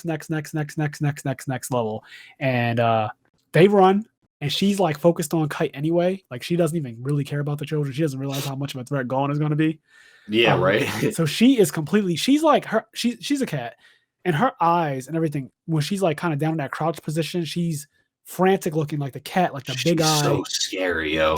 I think that she is the scariest member of the Rogue. She scares me so fucking much. She is very scary. I think that she inspires so much fear between this scene and every scene that follows up until the king is born and he slaps her. That is the first, honestly, that is the first, because that puts it in perspective the difference in power too. He said, "I meant to take your head off." Yeah, he's like, "Oh, I respect you because you're supposed to be." Because before that, you've seen him smack some heads off. Like he smacks entire torsos off. He does. Like somebody says some shit. Like the king, I think his first words were not words. Like he just took somebody's head off. Like, he's born. Somebody says some shit and he kills him. And he was just killing people left and right. And so when you see him tail slap Pitou, and she just gets slapped. Actually, he's like, "Oh, I meant to kill you." Like you. Yeah. And her face is fucked up. It's like bruised and really swollen and red and scratched up and everything. It's really bad. And she's like, she does that thing where she keeps her head turned the way that he slapped it for a while. But he said, "I didn't mean to, like I meant to kill you. Royal Guard and all. I actually intended to kill you." So up until that moment, I was extremely fearful of her. And I, obviously still after that I was, but that just kind of showed me top dog. You know what I mean? Like, she ain't top dog no more. But before that, I was like, she's fucking top dog. She's the problem. She's So when Kite gets his arm taken off and they run, and now he's alone with his fucking rod, his special nen, and he's like, "All right, give me a good number," and he spends it really, really, really quickly, and then he gets like a number. I forget what number it is. He gets, I want to say like 0. Like he gets something where even the viewer is like, "Oh, that's probably bad." Yes, I remember feeling that way. I remember feeling dread. Yeah. That's the exact way to put it. I felt dread when he got his number, and I also felt dread because he was down an arm. But I still, at the time, I didn't know how vicious the Hunter x Hunter writer was. Uh, I guess I knew because of the York New City arc, right? That precedes the Chimerian arc. Like I knew that he was a vicious writer when all of them fuckers in the Phantom Troop killed that crystal ballroom of people like that Hmm. and then vacuumed them up. I knew he was on some fuck shit. Like I knew, but I didn't know. Also, the when they do the I fucking love like I call it like the concert or the symphony when it's after Uvo dies and Lucifer is like doing the conductor stuff on Requiem? in the Was room. Yeah, Requiem. Yeah, yes. and then you see like the music is playing and you see him up there Dog. and then Some all of the the Phantom Troop are killing people. some of the best directing in anime Holy ever. shit! It's so well directed. That entire because I like the Phantom Troop arc more than I like the Chimerian arc. I tell people that all the time. I don't think that that's like I really don't think that's a hot take. I know I don't. people No, it's not fucking a hot thing. I think it's fair. Like I think both are fucking amazing arcs, and yes, it's pretty fair, like one over the other. yeah. I just have a personal gripe with the Chimerian arc, and we haven't done a Hunter x Hunter episode yet, right? No, I don't think so. So okay, so when we do the Hunter x Hunter episode, I'll save my gripe with the Chimerian. I specifically have a big gripe with that arc. At least I only watched Hunter x Hunter once straight through. It's very long, so I don't intend to watch it again. But I might watch the Chimerian arc again just to see if my opinion might change. Hmm. But my first watch of it was not pleasant, and I will talk about that in a specific episode dedicated to just that anime. But I still think the anime is top 5 dead or alive. And but yeah, Kite. I didn't expect him to die. I know we say that probably for everybody on this podcast episode, but I don't know. Like they kind of off screened him. Not kind of, they literally off screened him. Yeah, it's just the way it happened. Like it's how fast it happened. It's when and it's pretty incredible when this happens. It's just how quickly things go bad Yes. because everything was pretty fun. Like everything was okay. And Yes, then everything was. so quickly, like her thighs bulge up, she appears, Big cuts his thighs. arm off, Take and lives. then she's like, where Kite's like, y'all need to fucking run. Yes. And then the next time, that is what's rude because they fight. He rolls his number, then they go off screen, do something. The next time you see them is her sitting under a tree with Kite's fucking head.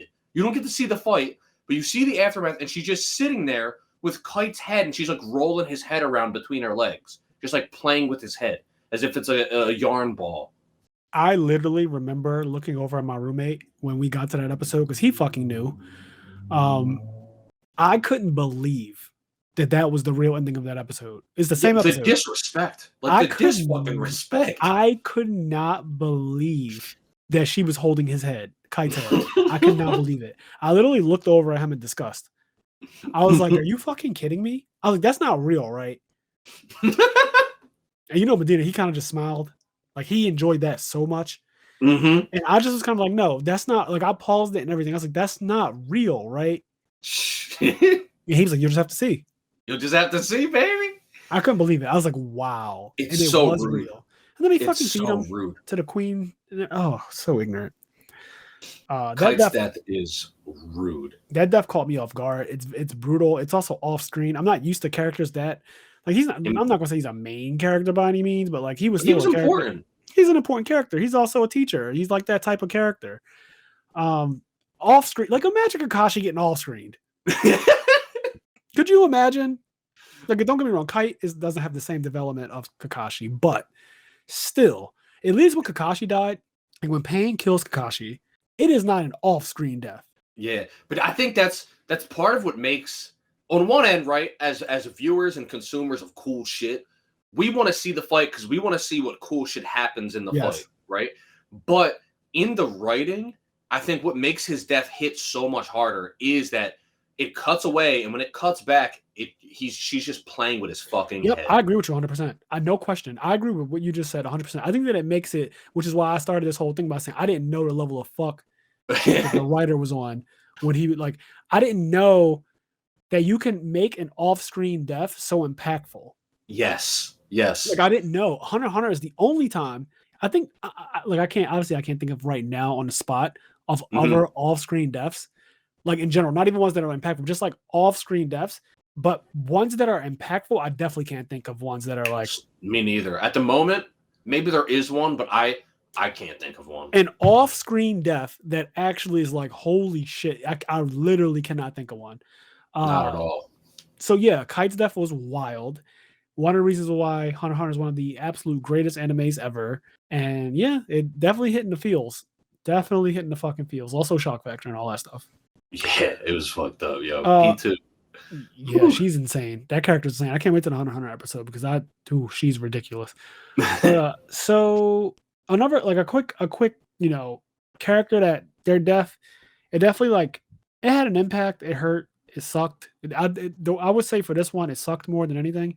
My Hero Academia, All Might's like former partner, Night Eye. Oh man, he dies, and mind you, he was just introduced in the arc that he dies in. So it's kind of it's almost the same thing as Rengoku, but not quite because he's in the arc a lot. They spend a lot of time with him. He gets a lot of dialogue. I mean, literally, the main character goes to get an apprenticeship under him. Yeah. And it's a whole thing. Like just getting in the door is a whole fucking thing, right? And then you find out about Night Eye, why he hated All Might in the end, like why he think that All Might made a really big mistake. He thought that All Might should have never given a quirk to Deku, and that it should have gone to Mirio, which is Mirio would have been the number one hero by far. He would have been bonkers, yo. He would have been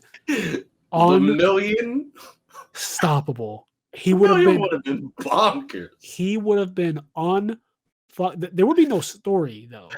Yeah, I know. Like my hero couldn't go to him. Yeah, it actually wouldn't have like there would be nothing to write about is the problem. He's that OP on his own. So yes, Mirio is outrageous, and that's who Night Eye felt the quirk should have went to. And importantly, just to clarify, as outrageous and bonkers as Lemillion Mirio is, that wasn't the chief reason why Night Eye thought it should go to him. He also believed, and I think rightfully so, that Lemillion embodied the same principles that All Might had. Like 100%. Lemillion was a similar force, a similar personality to All Might. It wasn't just because he was strong and all that shit. Like it was like, also he really would be the symbol of peace, in the same exact way as All Might. Mm-hmm. And I definitely agree with that. But yeah, he ends up getting killed in the arc, and it's kind of wild, a bit unexpected. Chisaki, ridiculous fucking quirk, destroying things, and he can like put them back together, and just all this wild shit that he can do. His quirk is very busted. His quirk was very busted, regardless of the way things ended for him. It took, when you think about it, what it took for them to beat Chisaki is actually he kind of got unlucky because his fucking, I guess his sister or whatever you want to call Eri to him, her teaming up and her power exploding like that on top of Deku and letting him go 100% without suffering any consequences from it and keeping up with that, destroying his body, but then healing it, and then him fighting against that, and he gets fucking destroyed. Like, don't get me wrong, it's not close really, but it would not have been close in any other way if she weren't doing that. Like there was no winning that fight for them. That's true. But I will say this though, I don't give a fuck about him getting unlucky. Because if he one-on-one my boy Lemillion, he would have been like without his homies to help him all. Because Lemillion soloed his crew. Like Lemillion was also soloing him. Yes, Lemillion was soloing him, his crew, and then even after they fucking shot the quirk, the thing at Eri, and he lost his quirk, he still continued to fight him without a quirk for 15 minutes. Yeah, that was wild. I agree. Like Lemillion is ridiculous. I respect him so much. He's one of my favorite heroes, actually. And he's been the wallpaper on my phone since that episode came out. Holy shit! My wallpaper on my phone is Lemillion, and it has been Lemillion. Like it has been Lemillion since not even the episode, since I read that chapter. I was about to say, yeah. Yeah, because I actually read the manga before the anime. Since I read that chapter, Lemillion has been, so whenever you can find out the date, whenever that chapter came out, Lemillion has been the wallpaper on my phone, and it hasn't changed. And I also read that whole arc before I saw it animated. And I was blown away by it. I was like, wow, this Mirio guy is out, and he's outrageous. But yeah, he was beating the shit out of Chisaki and everybody, and then obviously they had to shoot at an innocent person to like nerf him, and the nerf was pretty insane because I'm like, wow, he really like his quirk is gone, like that's wild, and I'm not gonna, yeah, but yeah, he loses his quirk, and that fucking sucks. It just fucking sucks. And yeah, in the anime, like even still right now, like he still doesn't have a quirk, and I'm like, what the fuck? Like, is he ever What going the to get a quirk fuck? back? Is he ever going to get a quirk back? Like, that's really ignorant. But it's also one of those ways where you kind of get rid of an OP character. Typically, they do it with dumbass sicknesses and stuff like that, right? Like, Yeah. they'll Roni Kenshin another death that's like, pretty ignorant. He just kind of gets sick and dies. Itachi gets sick and dies. Yeah, they're like, we got it. This guy's broken. We gotta figure out a way. Yeah, when these characters are too strong, that's one of the main ways to kill people in fiction is like, well, we created a monster. Madara, have a fucking Black Zetsu be the puppeteer of the entire show. Literally, the entire show. I'm talking about chapter 1. Black Zetsu's behind everything. So fucking terrible. And then he rips Madara apart and summons Kaguya. It's like, all right, like I guess that's the fucking ending now. Or the end of Madara rather. But yeah, some of these characters get hoed in their deaths. Like some of the deaths are just not very good. Like Rengoku's not the worst of them, is what I'm saying. Like he's just not. Yeah. He's not the worst of them, but yeah. But Night Eye, because he, like you said, that whole arc, he's involved in it. He starts off pretty callous, but you grow to, in my opinion, I think you grow to like him fairly quickly. Yes, his quirk is nice too. His quirk is real nice. He can basically see the future. Yes, it's really nice. I fucking like it a lot. And so he essentially has like a Sharingan. And when he puts when he activates his quirk, like, he can't use it back to back to back. But when he does use it, for the amount of time that it's active, you can't really touch him. Yep, he just sees everything that's going to happen. He literally sees the future, and he I guess trained so much that his reaction speed, and he's fast. Like, he's fast and strong. And he has these fucking little chess pieces that he throws out that are like, they weigh something crazy. I don't want to say that they weigh a ton, like an actual ton, but they're heavy. Like they weigh a lot. They weigh something dangerous that if he shot it at a human being, it would kill the human being, no question. Mm-hmm. More accurate, like more reliably than shooting a gun at a human being would. That's how heavy they are, and that's how strong he fucking flicks them out. So his quirk doesn't make him strong at all. He is actually that fucking strong that he can flick these things out that are literally that, like, they weigh that much. I forget the exact measurement, but they do give it to you. It's ridiculous. Yeah, so he's wild. And then that whole sort of the crux of that arc toward the end is that he basically sees Deku's death. I think he and Deku's death, and that gets revealed to you. But then, you're like, Deku's not going to die. He's the main character. And then Deku sort of fights through and kind of breaks his prediction. Yeah. And he realizes that he's the boy that can change. Yeah. Yeah, but you take that and you would almost assume, like, oh, cool, like everybody's going to come out of this alive. But then, like, the damage done to his internal organs was just too much. And then there's a really emotional hospital scene with him that I thought was done very, very well. Yep. Yeah, man. His relationship to All Might, his relationship to Deku, his relationship to Mirio, what happens to him and Mirio in the arc. It's very good. It's actually all very good, very well developed. Even though he was only around for one arc, it's very well done to kill a character that you just introduced. It's not easy to do that in a meaningful way, and My Hero is one of the reasons why I think My Hero is actually super slept on, one of the absolute best anime out right now. But it's I think they do a really good job of that, and yeah, I think other animes need to take note of how to properly, if you want to kill a character, how to properly do it if you're going to introduce them and then kill them, like, shortly after. Yep. Yeah, if you're not going to have 400 episodes. Yes. Like One Piece. Okay, so for one of the last ones to wrap this up, because we are approaching the 2-hour mark here, let's talk about Erwin. He's the only one on the screen. Out of the whole ones that we have for our wallpaper today, we haven't talked about him yet. And so funny, one of our mutual friends, Cam, he messaged me like 2 days ago, and he asked me, what do you think the best arc so far of Attack on Titan is? Do you think it is like the final season, the first half of the final season, so we'll just air it this year? Or do you think it's some other season? And I was like, wow, that's a really fucking hard question, because season 3 second half, those 12 episodes, and then the final season, those 12 episodes, right?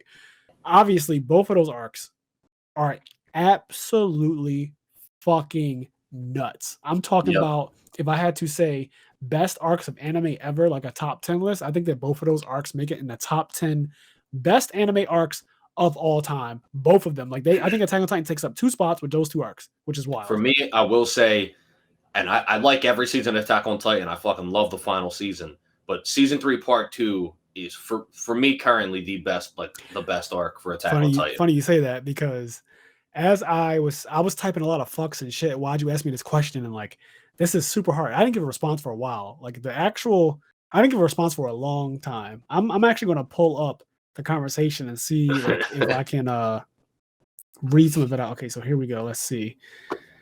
So, all right, let me go back. Just bear with me. He says, all right, War for Paradise and your top anime arcs on all time. And I was like, is that the most recent 12 episodes? I was like, first off, Attack on Titan period, top anime of all time. Like, not even just best arc. He's like, but I need the best arc from Attack on Titan. Some saying it's the season 3 second half, and some saying it's the Marley part from final season. And I was like, season 3 part 2 is crazy. Final season part 1 is crazy. I don't know. Super hard to decide on which is better. They're both so insane. Fuck. Okay, so season 3 part 2, the one that contains Hero and Perfect Game. These are names of the episodes. I was like, season 3 part 2, the one that contains Hero and Perfect Game is better, because it's all characters that you've known for a long ass time. The stakes are crazy. You have Erwin, you have Armin, you have Berholt, etc. I said, so yeah, it's season 3 part 2, but only slightly over final season part 1. Like, they're not worlds apart. In my opinion. No. They're just, I don't think it's a blowout. But I do also agree with you that, to me, there is a clear winner though. Yes. But I think that people could argue, like someone could argue that the final season part 1, because of everything that happened in that season is really insane, and it's very well animated and all of those good things. But season 3 part 2, man, even the way it ends with all of the revelations, when they go back in time with Gracia Yeager, and then finding out that they're not actually the only humans in the world. Yep. That's the big reveal. The scene, like, okay, first of all, yeah, they finally make it to the basement, right? Yes. They make it to the basement, which is like talked about throughout the entire series. They find out about the other humans. The flashback with Gracia Yeager, the sort of the end of the season, where you have Eren looking out across the ocean. Yes. And he has that sort of depressing thought, like, will we finally be free if we kill everyone over there? And then the episode Hero, which I think we've talked about so many times. We have. That episode is just wild. The amount of heroes that are on display in that episode between Erwin and Armin, Levi, like that episode, and Aaron, like what all these people put on their back to push everything forward is just all of the people who amazing. charged forward knowing that they were going to die. Yes. All heroes. The episode's name is so fucking insane for the amount of heroes that are in it and just what happens. Also, Levi versus Beast Titan Part 1. It's a crazy episode and a crazy season. Like that half of the season, like both halves of the season are good, but specifically the Part 2, that arc, because that's the whole arc, those 12 episodes. That shit, me and you both agree clearly, because we never talked about this. But yes, season 3 Part 2 is the best Attack on Titan season, or the best Attack on Titan arc, period.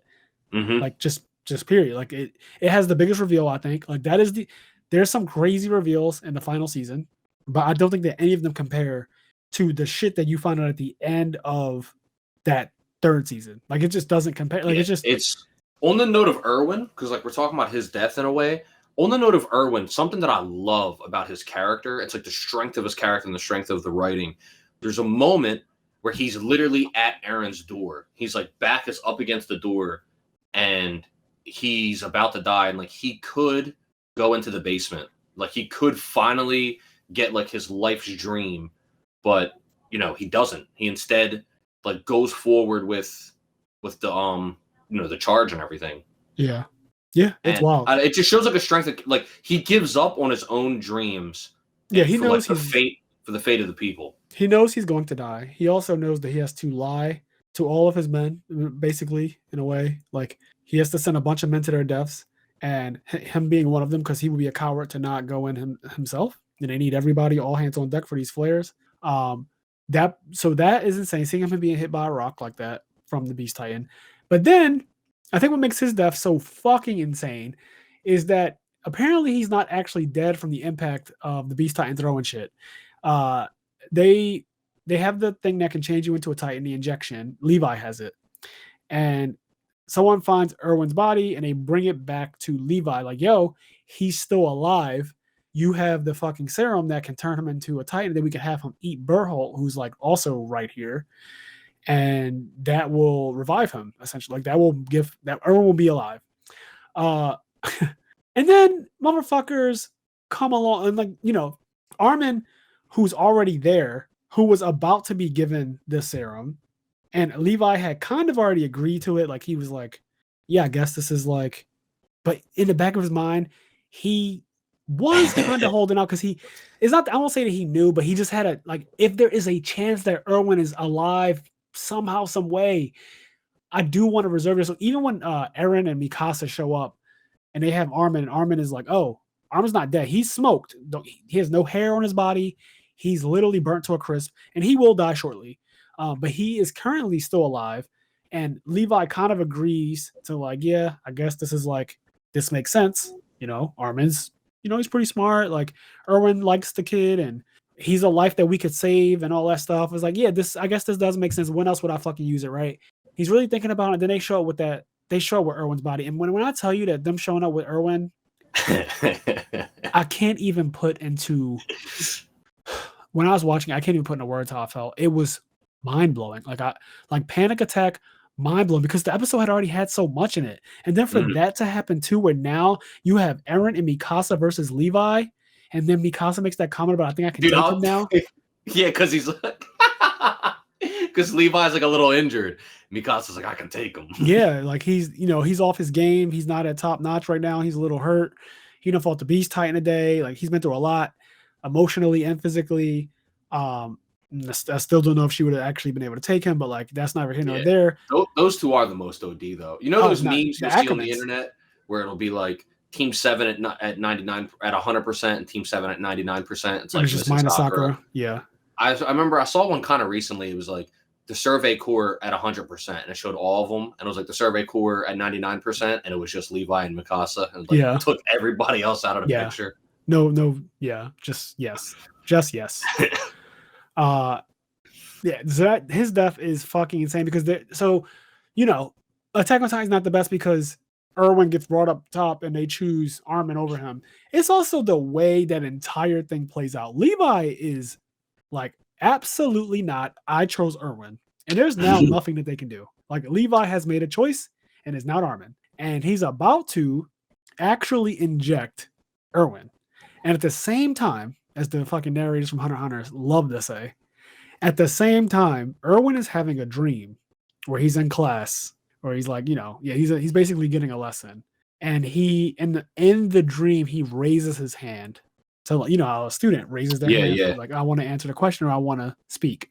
And in real life, while his pretty much dead body is next to Levi, and Levi's about to stab him with the thing that will turn him into a Titan and save his life, him raising his hand in a dream is him raising his hand in real life and smacking away Levi's hand. And Levi takes that as him choosing Armin. Mm-hmm. And it's brilliant. It is actually one of the most fucking brilliant things I have ever seen, period. And like, that's why that episode goes back and forth between number one, best episode of television ever. It's between that and the episode called Ozymandias of Breaking Bad. They go back and forth. But that episode, Hero, is so multi-layered, and Erwin's death it's crazy. It's a small part and a big part of the episode. Like, there's so much that happens in the episode. Yeah, the episode is packed with amazing like, there's so many moments in that episode. If you're just talking about it, you could often forget that it was all one episode. You really can. Like, Armin gets burnt to a crisp in that episode. Like, it's like the number of things that happen, the number, like you said, the number of heroes is absurd. Everything needed to happen the way it did too. Like, everything needed, like, Armin had to hold on, so he kept on shooting out the steam, so that way Eren could trick him into believing that he actually was like, up against the wall, but in fact he had crystallized and slid down and snuck out. Everything needed to happen, everything, and so there's all these different heroes in play. And then when Erwin also a hero, when he chooses Armin, basically, uh, it's just so fucking crazy, man. Such an iconic moment, such a great death to an amazing character. To Erwin is actually the shit. I fucking love Erwin. Like he's not even just a character that's like oh well he died. Like he is actually the shit. And I didn't expect him to die. He was down. I think he was down an arm already. He's one of the when he gets really, really in the fray, because I feel like he really comes into play in season 3, part 1, I want to say. Or maybe toward the end of season 2. I think it's the end of season 2, because I think that's when he gets his arm taken. But yeah, somewhere around there, he starts to come into play, and he becomes a character I really, really enjoy. Yes. And he just starts speaking some real shit. Like I remember I got scared when he was like telling stories about his dad and stuff. And like his dad, I want to say kind of looks like Zeke. At some point, I got scared. I thought his dad was Zeke for a moment. I thought that he was related. Scared. I thought he was related. So the way Eren is related, I wasn't expecting that. But I did think that Erwin was related. Yeah. Furthermore, when you just said I got scared, I thought you were going to talk about something else. I got scared when they found out that they found the coffee, and the coffee was like relatively recently used. They found a coffee pot or whatever. Yeah. And they realized that they were in the walls, that Reiner and Berthold must be close by. So they realized they're in the walls, and they start doing like a little thing where they have all the scouts go and start checking the walls. And when Reiner gets, he burst out, and fucking Mikasa tries to, Levi tries to absolutely end this man's life, sticks his sword straight through his neck, and Reiner transforms. Then Reiner climbs the wall, and Erwin is just standing there. So Reiner is at the top of the wall in Titan form on you. He is feet away from Erwin. Erwin's at the top of the wall. Erwin's look like he's not even his head doesn't fully turn. It kind of like turns towards Reiner, and he kind of moves his eyeballs towards him and like a stare off. And Reiner's looking like, okay, I can kill this guy right the fuck now. And Erwin realizes like this, I'm protected. There's no one here to stop him. And he could go for the easy kill. Erwin's just standing there, but then Eren slides down and he starts running away. And they realize, like, if Eren gets away, this entire thing is for nothing. Like, this entire fucking siege, we failed. If Eren gets away, so it puts him in awkward. And this is Eren's plan. They actually do a quick flashback and they show you, like, this was Erwin's plan was for Eren to fake run away so that it draws their attention and this whole thing. They had a whole great plan because Eren comes up with nothing but great plans. And it's just iconic. The whole moment is iconic. That it's really, to me, that part was really scary. I was like, oh God, is Reiner just going to fucking like just jump over there and land on him or some brutal shit like that? Because it's Attack on Titan. They don't give a fuck about characters, honestly. Like, we're being completely honest. People just just ruin you. Yeah, I'm talking everybody. Just ruin you. Anybody can get it. I mean, Attack on Titan was so oftenly compared to Game of Thrones when it first came out. Yeah, killing characters. Just killing characters. So yeah, I mean, Erwin's death is one of the best, and Attack on Titan is one of the best animes.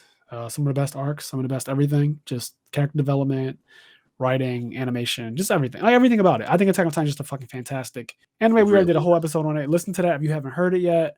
But yeah, Erwin's death, crazy. We don't even have enough time to go over Lelouch's from Code Geass. But we're going to do a Code Geass episode, so we will just talk about that during the Code Geass episode. You don't know everything about Hunger Games, right? Like, you didn't see. I've only ever seen I've only ever seen the first movie. Okay, there's a. I can watch. I don't know if the movies are like on Hulu or something. I can watch them. I don't know if they are. I know they were on Hulu a while ago, but I don't know if they still are. But we can do a episode on Hunger Games because I love the Hunger Games. So I would love to, and I also read the novels. So I'll be that annoying person that's like, in the books. Hey man, you gotta do what you gotta do. Yeah, I'll do a whole in the books. They actually, I've never watched the last Hunger Games movies. The last two, they fucked with the second. Like I said, the second book is literally the best book by far, Catching Fire, and they fucked that movie up, in my opinion, really badly. It's still not like, it's not bad, but if you read the book, it's bad. That's the problem. Yeah. So you may enjoy it.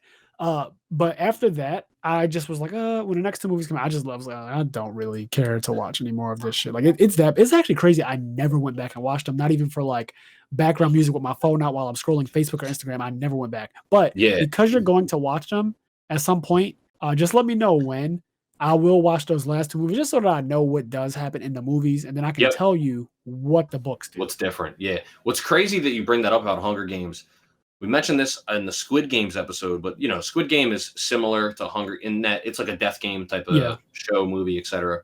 But just yesterday, I saw Medina because he was at the funeral. We were talking. I asked him if he saw Squid Game. And he's like, "What's that?" And I was like, "I love you, Medina." I was like, "You're one of the you just don't know."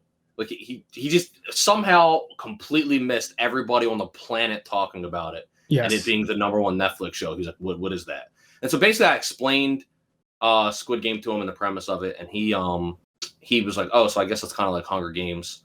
But yeah, it was so funny to me that he just had no idea. Literally none, and he's not capping. Like he's not just pretending like he doesn't know what's up. He literally doesn't really use social media, so it's he's one of those people. But yeah, he was like, he had no clue it was even a thing. But we briefly mentioned, like I told him, I was like, I don't know how. I was like, Squid Game was good, but I do not know how it became the biggest show ever. Because like it's good, but man, I don't know how it became the biggest. Like it became huge, and I think we said this in the episode. I think what it comes down to is a lot of people that don't watch anime don't realize how much they would like anime.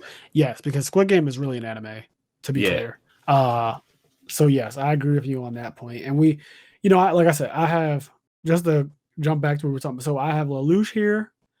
There's a death in Hunger Games that is absolutely fucking nuts. And if you know, we will talk about it, but it is a shocker.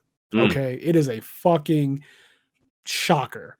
So that's one. And then we already, so in the Dragon Ball Z episode, or a Dragon Ball episode rather, we talked about Krillin dying already. So I have Krillin on this list, but we don't have to talk about that again. I'm just going to end this episode off, episode 30, talking about death and fiction. And thank you guys so much for listening. If you have anything that you want us to read aloud on the show, any listener letters, write it into IMNerdPodcast@gmail.com, and we will read it aloud on the show. And that really wraps up this episode. Kenny, you got any closing thoughts or anything like that? No, just that this was, as weird as it is to say, it's fun. It was a fun episode talking about death and fiction. A lot of really iconic, really cool characters, and I would love to. We do a lot of episodes, but some of these we got to eventually do some like full arc breakdowns of certain series, like a Hunter episode, and then like certain arc breakdowns or like One Piece arc breakdowns. Yeah, man, there's so much. I mean, the good thing is, God willing, we're not going anywhere anytime soon, and we will always be needing content. We do 2 episodes a week, which is a lot. Like it's a commitment. Like, and these episodes are fucking usually around 2 hours. So this one is right now 2 hours and 9 minutes. After editing and everything, it'll be less, of course, but it'll still shake up. I'm pretty sure this episode is still going to end off around very close to 2 hours, if not actually 2 hours. And the last one was the same. The one before that was one of our longest episodes ever. So we record over 4 hours of content a week. There's plenty of things that we're going to dive into, so be patient with us. But if you guys have something that you do want us to talk about, feel free to let us know. Our patrons have the ability to actually like demand that we talk about a topic. And that's how the Kingdom Hearts episode came to be. But if any of them, want to also enact that same thing, they could just say, because they're patrons and they actually are paying for exclusive content and just like other things like our Discord and stuff, if you want us to talk about something, Patreon is the way, like to get it 100%. We will 100% talk about it if it's through our Patreon. Speaking of content, I think Cowboy Bebop, the Netflix show, comes out in like a week. Yes, and I'm still going through. I'm actually loving Cowboy Bebop, man. I'm so happy that you are. I'm still early on. I just finished episode with the monkeys and the one madam who like has this fucking. They're basically what happens if PETA gets to live too long, and and we advance to space. It's basically PETA. If PETA is allowed to go to space with the rest of the human race, even though they shouldn't probably be allowed to, but like if they do make it that far, she's basically the rep for like the CEO of PETA. It just taken to the stream. I love that. The episode was amazing. They finally got the Valentine girl, whatever her name is. Like she's pretty much now a crewmate. I'm enjoying it. I'm enjoying the music, like the jazz. I think it's jazz. Yeah, the music in Cowboy Bebop is so clean. I'm enjoying it as I'm watching it. I'm also trying to imagine some of the scenes in live action just because I know it's coming. So some of it is going to be interesting for sure. And I don't really know anything about the live action. I didn't really look into what they're going to do, where they're going to go with it. If it's going to be literally a replica of Cowboy Bebop, like episode by episode or something like that, like episodically. I don't Yeah, I'm know not anything about it. 100% sure. I think it will be a bit different, but yeah, I'm Yeah, excited to because see what they do. I'm not expecting it to be great, but me you know, either. I hope I'm wrong. I'm not expecting to be great, but I would like to be wrong, like you said. And yeah, well, this wraps up episode 30 of the IMNerd podcast, guys. As I always say, do the things that make you happy. Do them, do that shit, and then All right, think of Frasier, and I don't know. peace.